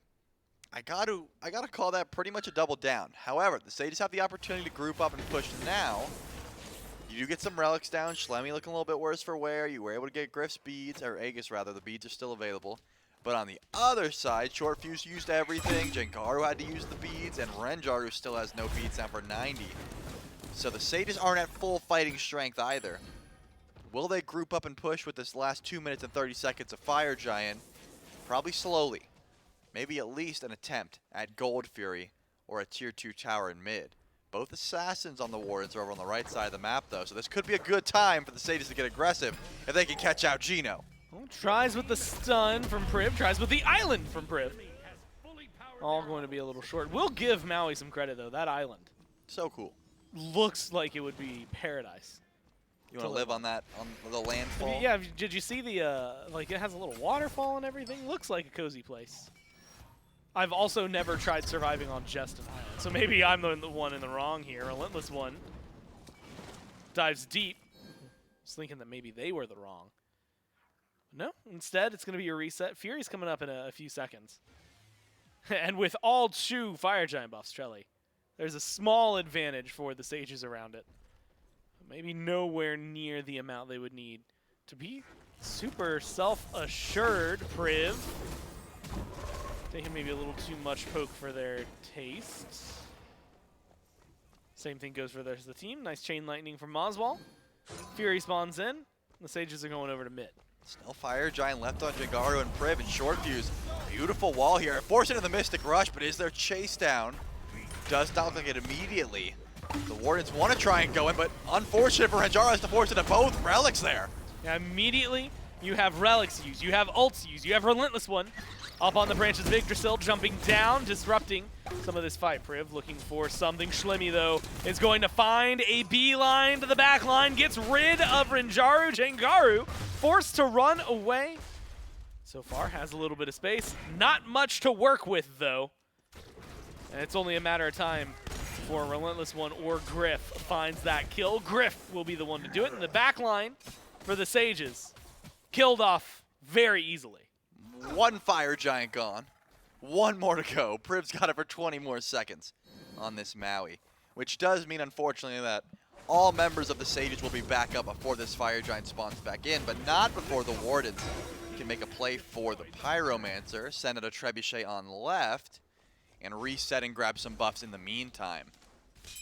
moswal still has that alternate timeline locked and ready to go with both relics available. You got to imagine Zeus needs to be a target, but it's been Geno walling off the members of the Sages, forcing out escapes, forcing out ultimates, that has made sure that the Wardens fight when they want to fight, not when the Sages want to. It's probably going to be enhanced at this point, another 50 seconds or so before it spawns back in, so definitely looking like an EFG battle coming shortly in about 36 seconds when that Fire Giant touches down.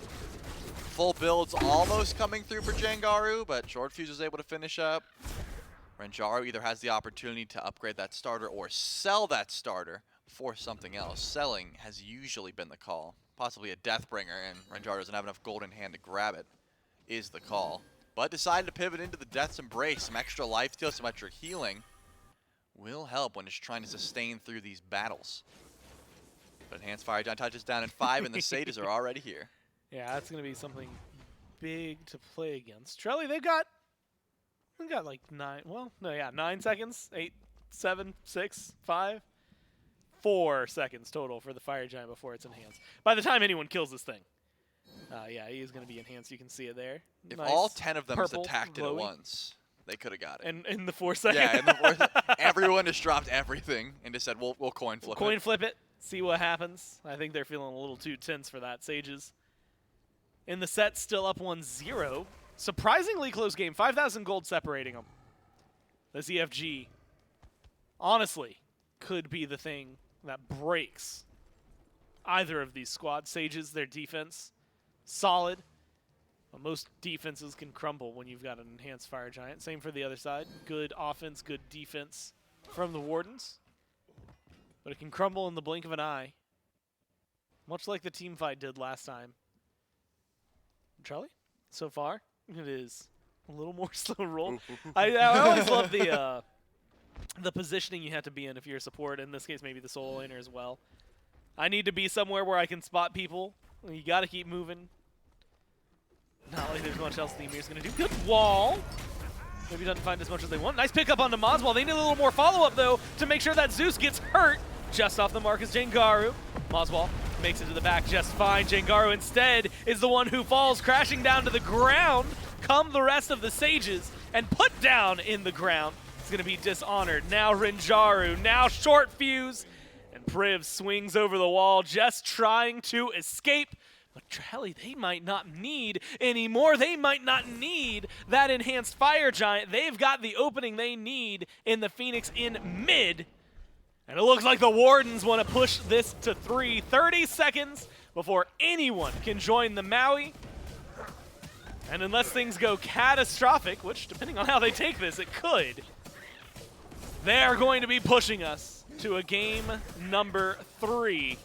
Keeping the Sages on their toes. Yeah, there's not much that Priv can really do here. You gotta try and focus out whoever's being tanked, stall out, 10 seconds for Jangaru, but Lightning Storm absolutely melting that Titan. Geno's gonna go down, but that Titan is also gonna fall. Game number 3 on the horizon, and who would have thunk it?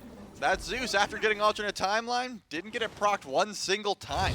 I mean, both relics in that fight, so there was still a lot of damage going towards moswal, but they were not able to find a kill there. I think great positioning from Geno, making sure to wall off and put all of the carries back.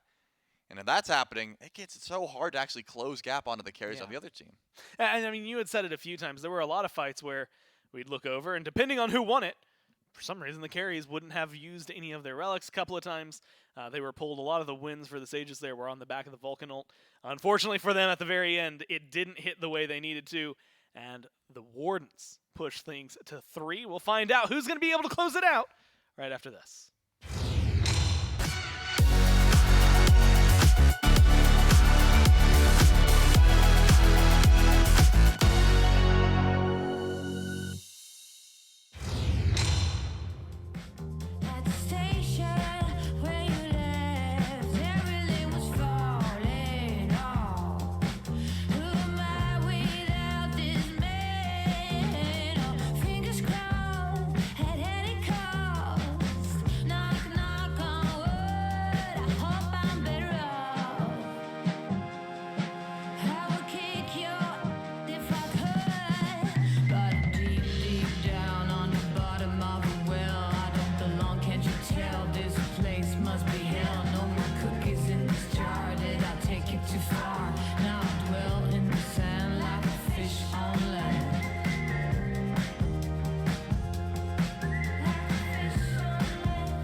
We got to keep it interesting in our last set of the day as the Kaolin Wardens bring this one back and tie up the set against the Athenian Sages. And some of the change-ups that got made from Game 1 to Game 2, getting rid of the Athena, seemed to have at least freed up the dual lane a little bit.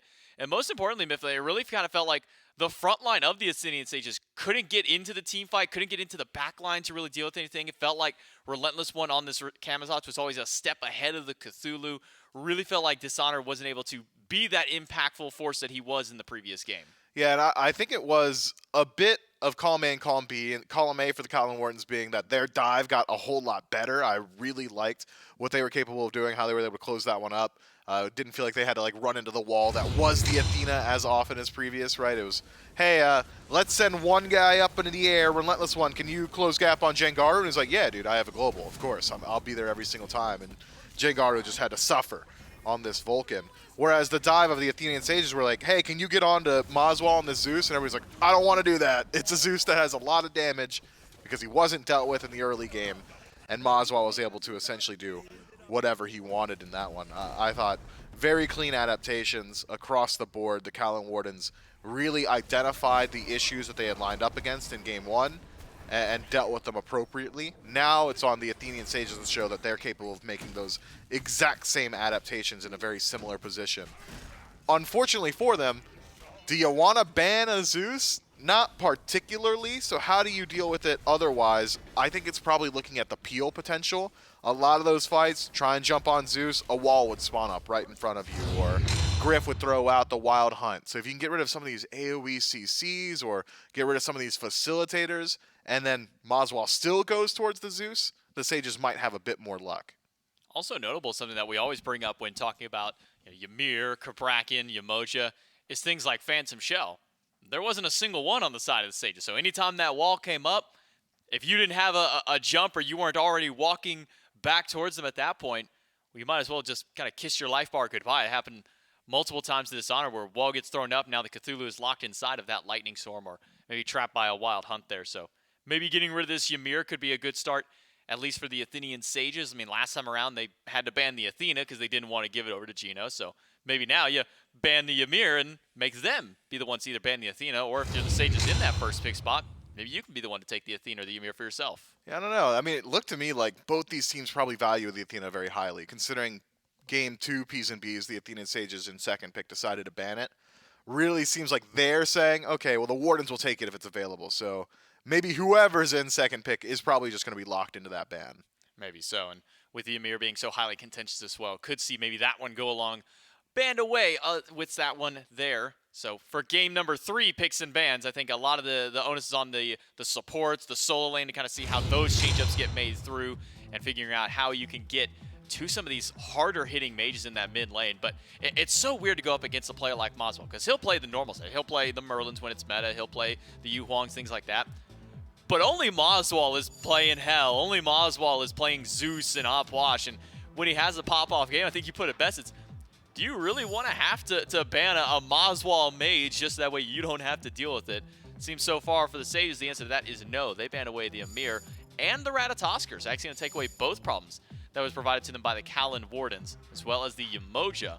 On the opposite side for the Wardens, they're not going to let the Thor through, and they're certainly not going to let the Athena through. That one gets banned along with the Morgan, and I think now for the first time this set, we actually see the Ishtar make it through for first pick. Good flex potential. I keep saying it because we see the flex potential in the SPL. Haven't seen in the SEC just yet. Generally, that pick has been slated for the long lane, but no matter where you put it, she's going to bring a good deal of counter punch potential, really good counter gank as well. That ultimate with the CC immunity, the cripple, makes it very difficult to close gap on this god. And then just phenomenal pressure. Those lob auto attacks really do expedite the lane clear process for the first 5 levels. Afterwards, most hunters are pretty decent at just clearing the wave regardless, so it doesn't matter so much. But with how much emphasis is put on the early game, the first couple rotations of neutral farm, the first scepter, or if you're in mid, the first couple mid camps or oracles, it being so powerful, gods like Ishtar fit the meta incredibly well. Just that ability to get wherever you need to go. Flex potential brought up, will go ignored though. That is Ishtar for the duo. Yeah, Vulcan and Nike to go alongside there. So something for Dishonored, something over there in the mid lane as well for Jangaru. And then on the opposite end, Cernunnos, Daji, and Guan Yu going to be locked in. The Daji makes its way through again, and we saw game 3 from the match against the SOC what Schlemy was able to do with this dodgy pick. If I'm the Athenian Sages, I might be sweating a little with how dominant that performance was out there. So maybe find something safe to where they can lock in to try and maybe deal with this dodgy. But as the next wave of bans go through, while you don't want a top 3 ban of Zeus, now's the perfect time for the Sages to ban that one away with New Wall. But it still leaves the Merlin open, which is a pretty good pick and a pretty safe one for moswal. Yeah, one of moswal's favorites regardless. I think is still better than having to deal with Powwow into Chain Lightning combo or Powwow into Nuwa stun combo. That burst potential much higher than what Merlin's bringing. Merlin certainly has some damage, especially in the late game in that arcane stance. Can make it very difficult for you to survive that Powwow pull if your beads are down, but in the early to mid game, Zeus and Nuwa, that combo is a lot more potent. And we know what that Nuwa is capable of doing, and it's generally upwards of 50 to 60,000 damage because moswal is pressing ultimate every single time it's available. We know that Zeus is capable of doing with recency bias and how much damage he's able to put out in the last game. I won't argue with these bans from the Sages. Now, because this isn't a Weaver set, we can actually say that this Sylvanus is going to be going in its more natural habitat of the support role this time for Geno. Has played a couple of times so far this weekend, so we'll see if he can reprise some of that same success that he has had on that pick before. Ares and Lancelot, the last two for the Athenian Sages on the other side, so some aggression to match in that dual lane, get some of that extra clear along with Ishtar. This is going to be a very dangerous dual lane for the Kaolin Wardens to go up against. We'll see if the Kaolin Wardens can find this upset against the Athenian Sages, or are the Sages going to be the next one to move on to face off against the Eldritch Hounds? We got to find out in game number 3 with Gore and Trelly. And both of these games so far have felt, well, like the team that gets control has been able to maintain it, although close for a good portion of each of them, Trelly. At this point, it's anybody's game. The Wardens, though, as J-Max said, have to cause an upset here. Take out the number 2 seed. Priv just cannot help himself. Priv! I'm gonna, if they make it a Worlds, I'm not unplugging his keyboard. That would be competitive. Right. Muting him? Yeah, I was I'm like, just going, hey man, please, get some help. don't. This isn't for me. This is for everybody. That's going to be playing on the loudspeakers, not just in our headsets. Yep, and that means that we got ourselves an Ares. That is a sick Ares skin. It is really cool. It's in the new Battle Pass. Fun facts. And I think Blink Ares is exactly, if you're picking Ares, this is what I want to see. I do not want to see a passive Ares that's sitting back. I want to see... You want him in their face taunting. Well, no. Damaging, yes. I want to see targeting the 2 players without CC immune ults, which would be moswal and oGryph, and then fighting everything according to that, right? You're saying, okay, hey, we got moswal's bees down in 180 seconds. We're looking for him again, and I'm not letting him get out. Or oGryph, whichever member you pick, and then doing everything around those beads timers, because unless moswal or oGryph get Magi's, which is not currently something that's being done, you got an easy pull every single time if you're able to get those beads down. So that's what I'm hoping to see. And with the Blink, I think that's exactly the play style that Priv would go for. It just really depends on who you want to target out, because you're already in duo lane and that Cern's right in front of you. Probably the best target. Definitely a lot of options. Something that Griff maybe needs to be worried about. Chains early on as well with the Flames. Not level 2 yet, so the chains won't be there. But once that combo comes online, I mean, we have seen so many gods melted from that existence. Some of the Sages maybe are going to be able to do level 2 hit. Chains are there. And it's at least going to force Geno to play safely. But there, case in point, even early on, takes about half the health of Geno and doesn't even get all the damage out there. So fight over the Interceptor maybe going to be a big deal. Junglers as well, big deal. This Lancelot, though it wasn't Shortfuse, it was Oath. Massive plays on this god not too long ago today. Schlemy as well, though. I have to give credit to that dodge E, because when that dodge E was necessary earlier today, Schlemy made it look insanely good. Might be in a little bit too much trouble here, though. Lucky to walk away with their lives. At least those are the gods right now, Trelly. I'm keeping my eyes on. Yeah, definitely. Daji does have that same level of aggression, just it takes a little bit, especially with Shortfuse hitting level 3 first, pretty much means Schlemy has to watch.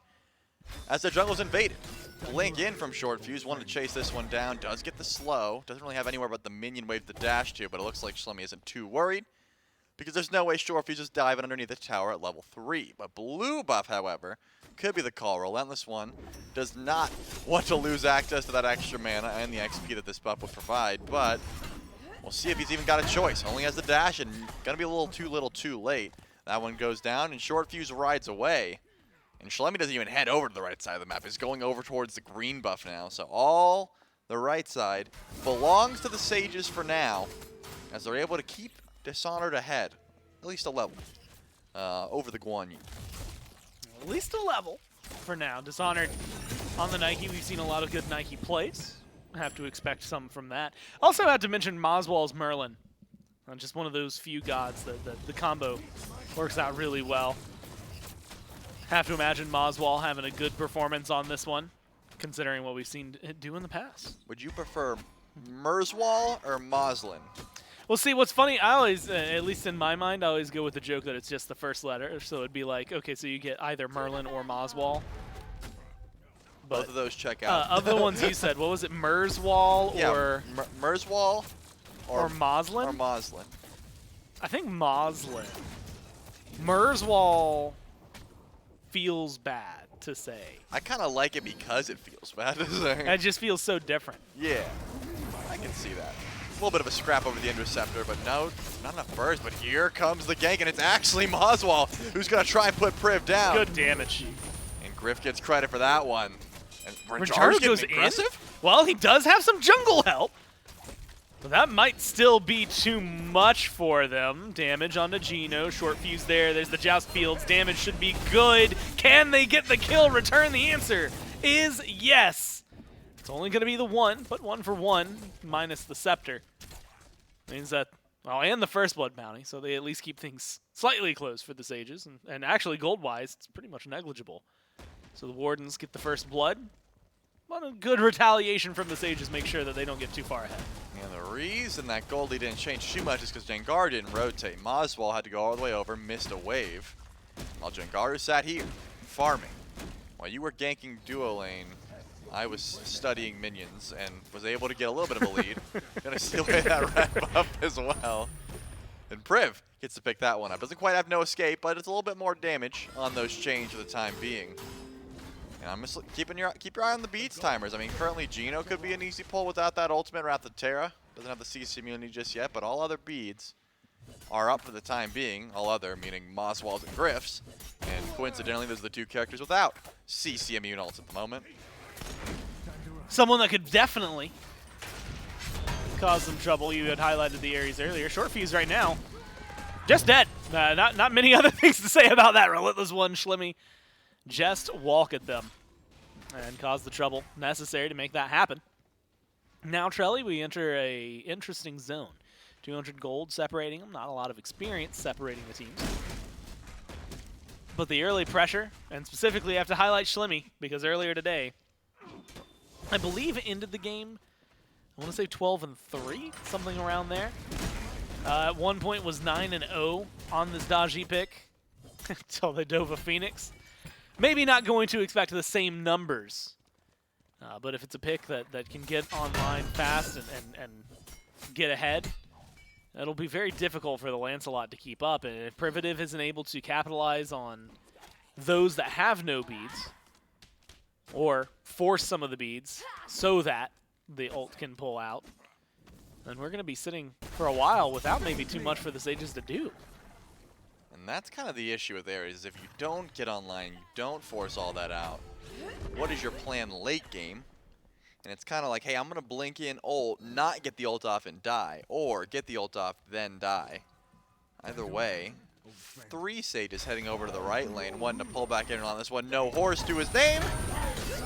And a little too late on that cooldown, unfortunate. RelentlessOne goes down, beautiful pull back in. And this time Shortfuse gets credit for that kill, second for the Athenian Sages. Maybe even better if you are the Sages, because not only do you get the kill, but you get the ult because he used it so late in the engagement. It didn't come up in time for it to be helpful originally. And then you die while trying to retreat. So maybe just something RelentlessOne is going to struggle with. That Ratatoskr pick, first for Shortfuse, then for RelentlessOne, was a huge deal, I think, in game number 2. Privative in trouble here, going to get pulled in. That should be a clean kill for Schlemy. Does with the bleed. Shortfuse is rotated in, but good root, good stops. There's the Joust Fields, damage leap. All you need's a little more, but nobody has it. And Schlemy slips through. That's why you build Crusher, ladies and gentlemen. The Brawlers, just not enough damage. Shortfuse had that tick, would have been enough. Jokes aside, too much healing. Actually, with Sylvanus and a Guan Yu, if you're ever building Crusher over Brawlers, I'm gonna be mad at you. Jangaru gets credit for the kill on a RelentlessOne, who did make a little bit of a rotation there. And at the very least, Schlemy slides through and was able to get out scot-free. But RelentlessOne dies. I didn't know if you liked that one. No, I did. Okay. I wanted to make sure I didn't go too off base with the don't build Brawlers, because I don't want to start that meta where people aren't just anti-healing double healers in my ranked games. That has been a very big problem. I feel like recently in Smite, there was a mass learning of anti-heal. Yep. And I'm here for it. That's a good time. to have that built up. It used to be very awkward, very frustrating. Hell, sometimes even in Pro League games, you just wouldn't see enough anti-heal being built for compositions that very, very obviously needed it. Very similar to the conversation we were having earlier when there's walls that are causing so much trouble. And for some reason, we keep seeing Phantom Shells just kind of ignored in certain scenarios like that. And it's like, well, man, you keep losing because you keep getting walled off. If only you had a way through. And so far, this time, it at least isn't needed. Maybe a shell would be nice, but not necessary in comparison to maybe some other games. Priv has the ult back, but the Palau is going to be the first one to come through. There's going to be Priv up on that. Forces Geno in. Geno mistimes the ult, pulled under the tower. Damage is there. Meatball knock up. Good kill for the Sages. And they find exactly what they need, and all of it is just because that CC immunity on that ult for Geno. A little too short for him. Now Schlemy forced to run away as the Wardens crumble around the Sage's aggression. Yeah, that's a little bit unfortunate. That's just that's one of those cases where I'm assuming Geno hasn't played Sylvanus in a bit, just kind of forgot exactly when the CC immunity is, or in this case just mistimed it accidentally. That extra damage of getting pulled back into the tower certainly is going to hurt you. That's going to put the Athenian Sages up 1 kill, but almost 1.5k gold. They've been farming very effectively, in moswal forced to flicker out early. Could be in some trouble here. Does have the beads, but one chain could be even more trouble. It has to play carefully. Good burn, but not returning anywhere near as much as I think they wanted to. Kill goes to Jangaru, and that's the first one onto this Merlin. 5-3 for the Sages, but Trelly, they've been putting the work in elsewhere. 2,000 gold. Maybe trading a little bit of that back. Good polymorph from Griff. Shortfuse is here. Doesn't quite have the Joust Field available. Priv just got so baited by Jangaru. Was using the turret to juke around, but when you place one, it just disappears. So the turret just disappeared, and Priv's like, oh, I'm dead. And immediately, Griff dropped that Wild Hunt to get the kit. And maybe it was partly Priv's fault, because the rest of the team seemed to be like, hey, we could probably go for Gold Fury here. We should back up. Priv's like, there's someone right here. I swear we can kill. Either way, moswal's beads are down. Priv does going to have no escape up, and blink in 50 seconds. That's where I want to see the aggression towards mid, but Geno walks up into a bit of a trap. A beautiful ultimate there on a Shortfuse. Yeah, gets damage, forces the ult out of Shortfuse defensively. Schlemy up onto the powwow. Pulls 1, pulls 2, pulls 3 in. Moswal around the corner having to play carefully. Dishonored joins the fray. Priv goes up, pulls Griff, tries to, but gets the beads instead. That might be the disengage. Unfortunately, that means that opening might be there now for Moswal. And they don't get the pull back. So well played by the Wardens. Unfortunately, since I see the red buff around Jangaru's waist, I have to assume they were still able to at least pick that one up. Yeah, the red buff invade and losing Griff speeds, I suppose, was a trade-off. And you didn't even get the red buff, so you just lost the beads. I lied about the trade. It was a steal. The Sages are still up, though, and Pyromancer is available. The Sages currently have vision, but the Wardens are more grouped towards this side of the map, so have the ability to say, hey, we can counter out this ward vision, or we know exactly when this Pyromancer is being looked at. A little bit of a lead over towards Griff in the duo lane, just by nature of getting 2 kills, but Renjaru sitting just fine on the Ishtar. He's been able to make some impactful ultimates, and is just sitting a wave down because that wave wasn't cleared yet, and because Geno was still sticking around. But finally, it looks like the Pyromancer is going to be started up. It's going to take a bit, though. Jangaru's not even here yet, and Priv's getting a little bit weak. So I'll take a bit, but Moswal is not quite here. Get some HP 5 from that bolster defenses. And we'll just channel the back. So easy Pyromancer going the way of the Sages. Even though it was a little slow, right? I mean, it was a long burn, but they get it. Fury's up on the left-hand side still, so it's not like they're missing out on too much. Kaolin Wardens falling a little behind in terms of gold. It's still at that 2,000 mark, though, Trellis. Nothing too crazy. Kind of did a little shimmy shake there, but has still maintained still an opening for the Sages. And you've got better burn on one side, better secure on the other. I guess it comes down to picks, maybe aggression beads back up on the right-hand side of the map, save for Gryph. So Privative does still have a target, has the blink, has the ult. Could be the opening they need for a kill.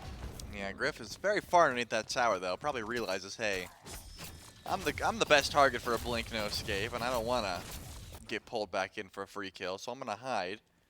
And Geno is sitting over in that duo lane to make sure that Gryph's under no sort of fire. Priv hits the chain. Did not force anything else out, though. Realized that RelentlessOne made the rotation. And could not force the beads on a moswal before this fight begins. The Gold Fury is on every team's mind now. But no commit and no rotations out just yet. RelentlessOne has been going back and forth. And Dishonored trying to go for any sort of steal possible. Not going to be the call. I admire not only the steal attempt, but also the Wardens. They just stop DPSing, and they're like, all right, we'll hold it. You can do the work for us. Gets it just low enough. I don't know why, Charlie. It feels like something big is stirring for both of these teams, but at the same time, every time I look up at the map, they're just vibing. They're just like they're playing Smite. They're very relaxed and not in many positions to get aggressive. Maybe it's over here. You can feel it. You know something's coming. I mean, it's mainly because there's an Ishtar. Ishtar has been finding a lot of 1v1s lately. If that Sylvanus hadn't walked over a couple of wards, maybe we could have seen something. Instead, like you said and mentioned, Gold Fury on everyone's mind. Schlemy has the Palau, but does not have the beads right now. Otherwise, everybody that needs them has them. Even some that don't need them have them. So Priv's job just got a lot harder. And that is unfortunate, because that's really the only reason to have an Ares in this situation is to be able to join that fight. But Chains still are able to force out a little bit. So Priv's going to hide around the corner, see what they can find. Nothing too good, because Schlemy just walks up 1,000 cuts away. And that turret is going to consistently hit that Gold Fury until someone decides to pull it. Or place another turret. The turret has unlimited ammo. You know that? As long as it's hitting nothing, it'll keep going. In this case, switches over to the red buff, so won't be pulled. But now I bet, wish they had it down. In this case, they're actually going to start the Gold Fury. Earthshaker's available. Here come the Wardens. RelentlessOne sees this. Jangaru has the ult. Sages secure the Fury for themselves now. What else can they do? It's going to be a little bit of an ult. Good damage from Priv. And Jangaru finds the last hit necessary to get the kill. Shortfuse lucky to get away from that one. Schlemy uses the Palau. Low-ish health for Schlemy. Chain 1. Chain 2. Chain 3. No, just the flames. That's all Priv needs. And that's going to shut down Schlemy here. Chases on. Ishtar damage, good. Dive under the tower is good. Dishonored with a massive slow. Low health bars for Gryph. Low health bars for Geno. And they're going to pick that one up. They do trade out Dishonored. But it's for 4, plus the Fury has to feel good for the Sages. Moswal did use the Aegis there, but holds onto the bead, so no more kill potential for Priv at the moment unless a chain lands, and it will not. Moswal's able to stay alive and just try and defend this tower. But it looks like that tower should be able to go down. Tier 1 and the Fury in favor of the Sages, and that's going to be the full-on reset for the Sages as well. Up 6K and 7,000 experience. Got to imagine Fire Giant is on the mines coming soon. Good clear, but not too much crit damage online for Renjaru just yet. Went into the Executioner instead of that Wind Demon, which does mean your Fire Giant attempts are going to take a bit longer. You have the turret, and that's all well and good, but you'd prefer all of those crits from the shotgun autos to just help you do the Fire Giant that much quicker. You just can't match that pace, especially when Gryph went the Shadow Steel into the Wind Demon, was sitting at 3-1. This Cern, still very deadly. Geno is going to ult, but Unless a bit of CC comes through, Griff's not going to be able to close gap there, and that's just going to be Wrath of Terror down for nothing on the left side of the map. But moswal makes that half rotation over. Possibly looking for the purple buff, but in reality was just thinking maybe we could dive this tower. Maybe someone can dive tower. It's going to be Geno, Griff leading the way. They've got a minion wave. That might just be another tier 1 for them to knock down. Tier 1 on the right is incredibly low on both squads. But with tier 1 missing in mid and left, you have to imagine the Wardens, even though things have not been going well macro-wise, just plain state neutral map farm-wise, at least the towers are going a little bit in your favor. Unfortunately for them, it is about 6,000 gold in favor of the Sages, 18 minutes in. So something that the Wardens are going to have to fight into, worry about. Pyromancer down, Gold Fury down. Fire Giant Trelly over the next few minutes is the only thing that really the Sages can try to look at with this amount of lead. Outside of maybe just kind of vanilla farming some towers, which might be difficult to pull off. Dishonored in a little bit of trouble. RelentlessOne goes for the stun. Nobody follows RelentlessOne, though. So Dishonored just shrugs it off. Yeah, beautiful jump into the blink there. No one put that Nike into combat, which means that an easy blink away. Out of arm's reach to the cavalry charge, one little stun, but no follow-up. Trebuchet was sent out left, which means you got to keep your eyes on Renjaru. Looks like Renjaru is heading over to Fire Giant because Griff is dealing with a Trebuchet. Makes sense to me. You got the Earthshaker, you got a turret.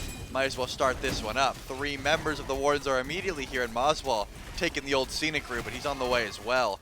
Someone has to get to Jangaru if the call is to go for the 50-50. You remember you have the better burst potential from Jangaru. The ult is available, but it's an engaged deep. Schlemy gets some damage out there. Fire Giant goes down. Sages pick this one up. They got to stay alive, though, and get out of here. Priv goes into the ult, pulls into, but no follow-up. Schlemy turns around. They're looking for the support, but the support is finding a little bit more. Jangaru helps out. Yes, they lose Privative, but they are finding a lot in the process. Double kill for the Vulcan. Finally taken down, but you have killed off 4 with Griff going down. It's going to be the full-on deicide for the Sages. They only lose 2, and they maintain 3 FGs. That's going to be massive because that left side Trebuchet still stayed up, so it's going to push while the rest of the Sages can group up and spread out through the entirety of this map. Renjaru pushing right. You got Dishonored and Shortfuse in the middle, and the Trebuchet doing the damage on the left side. Should be all tier 1s going down, and maybe the tier 2 in mid. After that, probably a full-on reset, trying to spend up a bit of that golden grouping for the Oni Fury. The Sages in a fantastic position to be up 10,000 gold at 20 minutes, and they have crossed that threshold. 14,000 experience as well. They are in a great position going into the last match of the set here. And I'm just looking at all the power spikes to be had. Shut down on a Jangaru. The 6-0 Vulcan is no more. But starter items got to come close. 1,600 gold in hand. So Jangaru just has to find that level. Once level 20 comes through, could get the Pendulum of Ages, or even, I guess in this case, alternate timeline if you're really worried. But considering you've only died once and you're only getting stronger, I imagine Pendulum just to stack with that mana already built and just keep on doing more damage. Oni Fury is the call, though. And after that Oni Fury goes down, go on for the push down left side. Don't even give Jangaru time to back up and spend that starter item. Charlie, what if it's the opposite here? He sells the starter item? No, he dies once, and so it has to be the alternate timeline, because never again will he go down. That also could be the call. And I think if Jangaru did it, I wouldn't fault him, because so far he's been having a great set. True. So I'm not going to tell him how to live his life. Well, the beads, the Aegis are down. You mentioned at level 20 there. Level 20 now for Renjaru. You got to think Shortfuse is going to hit it relatively soon. If the mid laner, the carry back, we see 1 for the Ishtar. Deathbringer? Should be. No, not enough. Not enough money. Downside. Just back to back. Yeah, well, yeah, you get to heal up and stuff. There's things that you know, wards. Nope, I don't like it. Okay. Not one bit, Gore. Man, I'm a big fan of wards. Well, no, I like you know wards. what they say about wards. Oh, you just don't like the back. Yeah, I mean, how you back with 800 gold? Just like walk, you know? From their Phoenix, just walk all the way back? I mean, I guess if you really wanted some wards, but now Renjaru's just backing again. So it wasn't even for wards. Maybe sell Death's Toll into Deathbringer? I think so. Quick maths. There it is. Quick maths. I bet that's what it was. Renjaru's like, guys, I'm going to back. Don't worry, I'm going to get Deathbringer. Then looked and it's like, ooh, I don't have enough. Someone do blue buff with me and then back for the full Deathbringer. So it wasn't even the back just to back or the back for wards. It was the back to get blue buff to then get Deathbringer. And that's how it's done. That's 5D chess, man. He's living in 2032. Which, admittedly, now that I think about it, that's not as far away as quite literally so many other years. Like, there's an infinite number of years after that I could have chosen that could have been at least further. That's only a decade, Trelly. Yeah, 10 years. This might's been going 10 years. It has. Yeah. We're in Season 9. Coming up on the Season 9 World Championships in Arlington, Texas. The esports arena. I said January Texas. 13th through January 15th.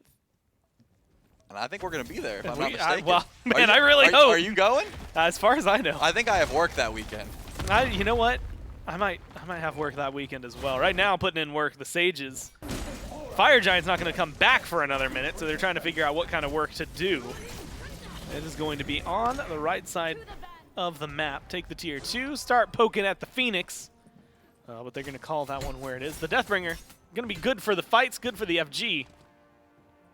Maybe not the easy Phoenix siege that you could have for your team otherwise. Yeah, I wouldn't have spun you a yarn about Worlds if I thought there was about to be a fight, but Tier 2 and backup for Fire Giant was the call, and now you got to look towards relics. Everything is available, which means Priv, job gets a little bit more difficult, right? You got to find who you're trying to ult first.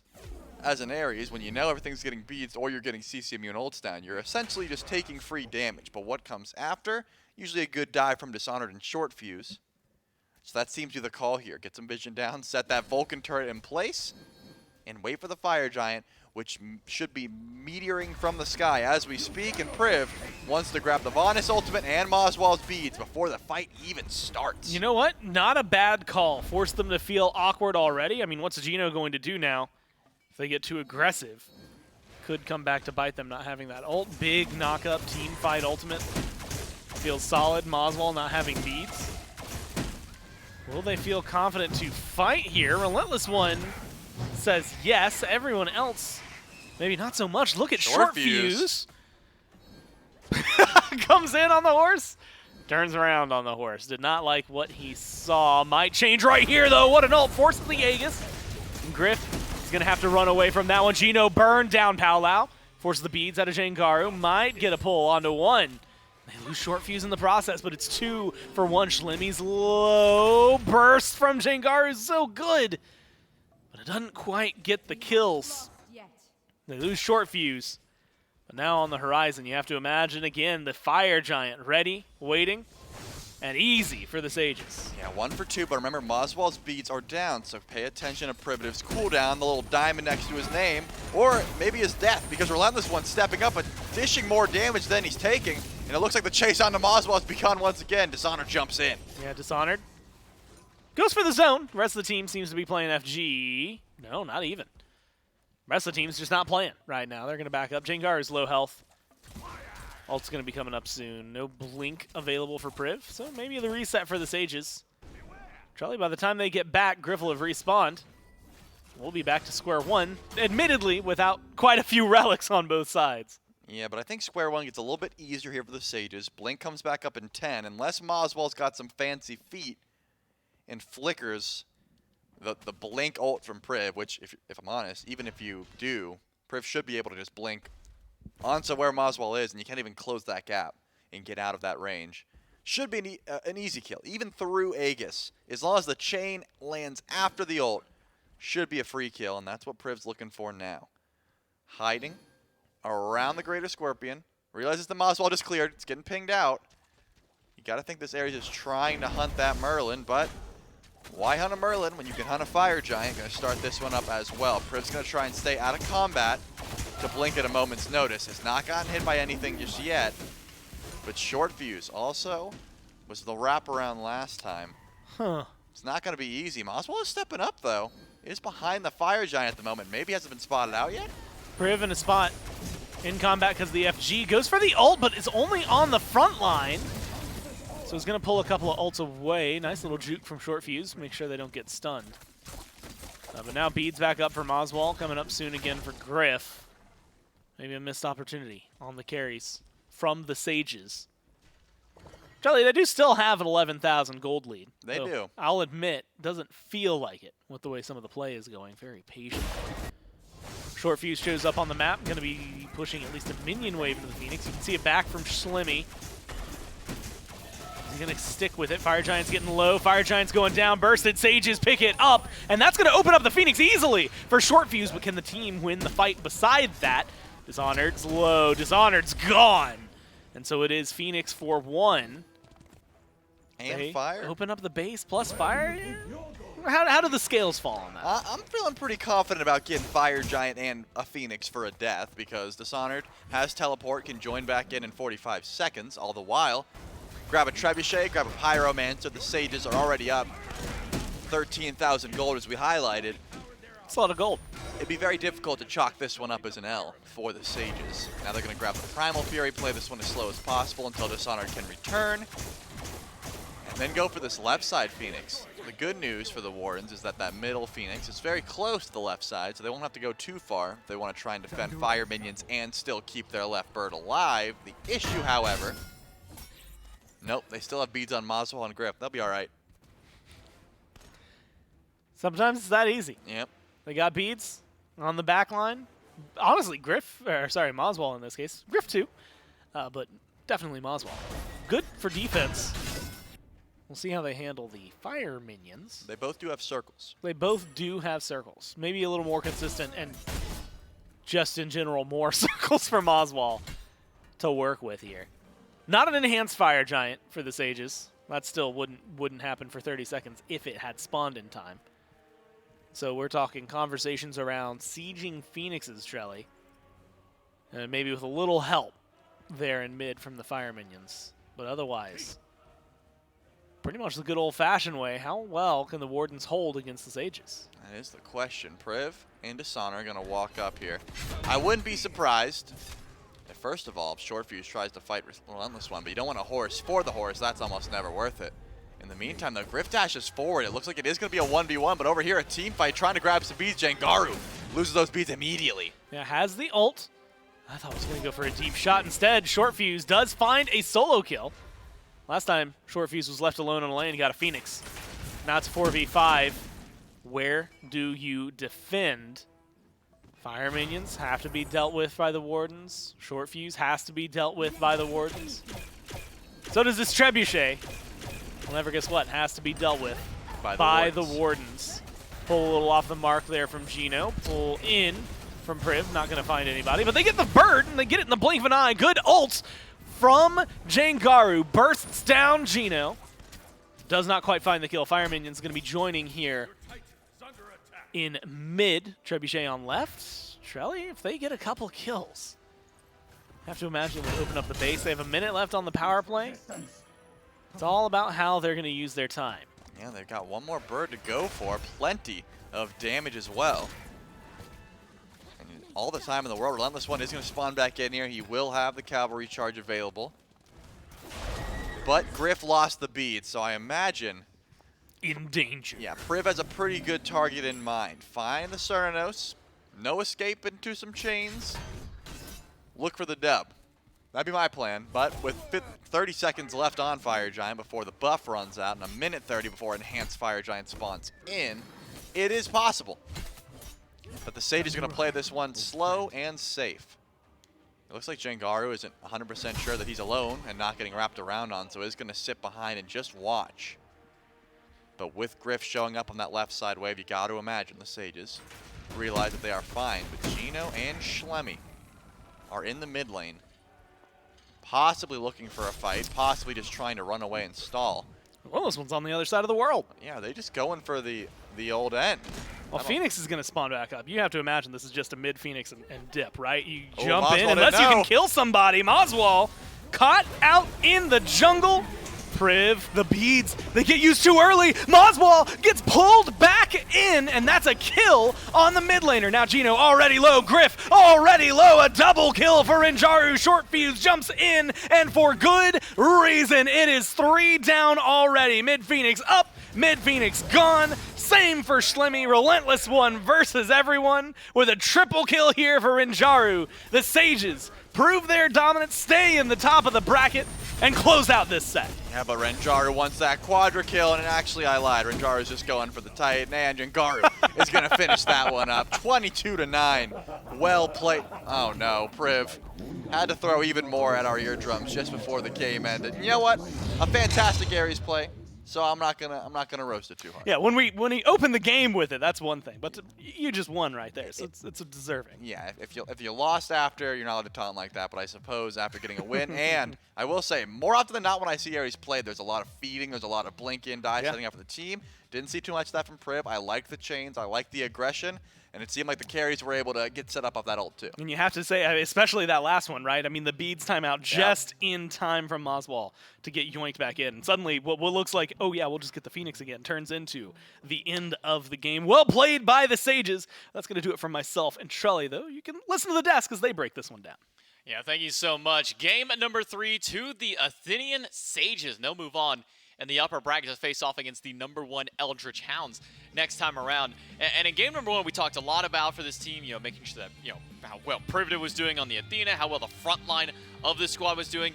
Game number 3 kind of felt like this was a bit of a backline diff mid, because when we were looking over at Renjaru, at one point I looked up, it's like, okay, he's like 1-0-8 on Ishtar. 1-0, that's not all that crazy, but then you see the damage output that he's putting in all these team fights where it's allowing Jangaru to get those hits out there. This Vulcan was such a potent pick for the Athenian Sages. Just felt like this backline was untouchable this game. I mean, I would go a step beyond that and say almost just top to bottom team diff in this one. When the lead ends the game at about 20,000, when you're able to coast at a 10,000 gold lead for as long as they did, the Athenian Sages essentially just had to be outplaying their opponents at every single one of their roles. Loved everything we had seen from Privative on this Ares.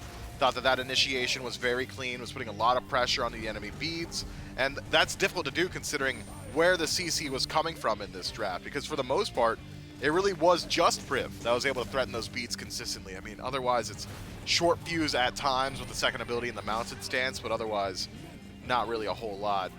Loved Renjaru's damage output. As you said, 1-0 and 8, maybe not the most impressive slash line, but take into account the damage, and that 8 probably should have been a 6, or maybe even a 5 or a 4 in the kill column instead of, in the assist column. So Athenian Sages, I think, have been able to really grow throughout this event as well. Just a lot of the weaknesses we had seen throughout the early days of this event have been shored up a bit. Their drafts have become a lot more concise, a lot cleaner.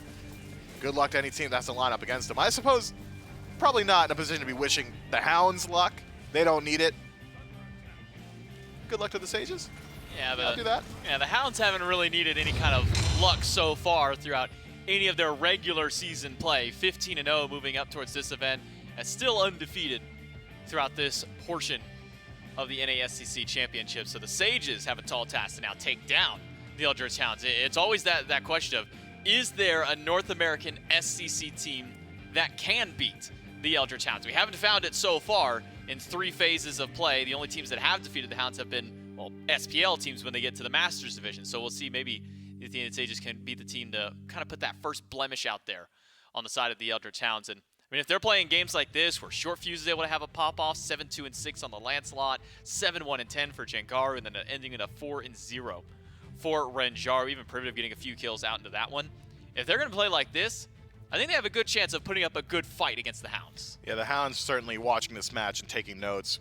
I'd be surprised if the Hounds allow Privative to get his Athena back. That still was head and shoulders above the rest of the God pool I'd seen from him, but otherwise, the entirety of the Athenian Sages looking much, much stronger. Really liked, in particular, and then we kind of glossed over him during the clips there, Jangaru as well. I thought that his damage output, his positioning in these team fights was really, really good. Ultimate placement off the back of slows is not an easy thing to do, but so often it was Privative walking up, landing chains, and Jangaru was like, that's all I need.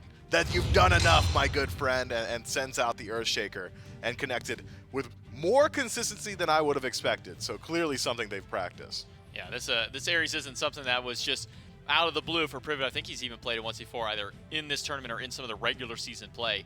Has been able to bring this one out there and bring some success for the team.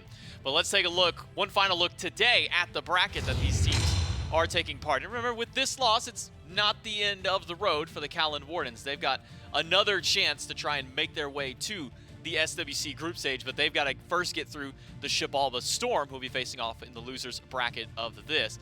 However, on the top side, it's the Eldritch Hounds and the Athenian Sages. That'll be the second matchup tomorrow, the first one being on that losers bracket. So we're going to see tomorrow right out the gate, one team is going to be sent home, then one team will promote onward in that second one, and then our third and final set for tomorrow, that match 15, will be the final one that we send our second and final team for the NASCC up to join the EUSCC and the SPL and the SWC group stages. Again, that'll take place in January. So after tomorrow, Mifflin, we're not going to have any competitive Smite for like 3 weeks. Don't say that. You're going to bum me out. Right before Christmas, you're going to bum me out, man? But we get Christmas, man. Oh, That's I love pretty Christmas. good. All right, we're good then. That's pretty I'll be good. all right. But we still have a whole nother day of competitive Smite to go. We've got basically the rounds of finals all tomorrow. We're sending a couple of teams home. We're promoting a couple of teams through. On behalf of myself, Mifflin, casters, everyone behind the scenes, thanks for watching. We'll see you tomorrow at 11 a.m. for the finals. Bye.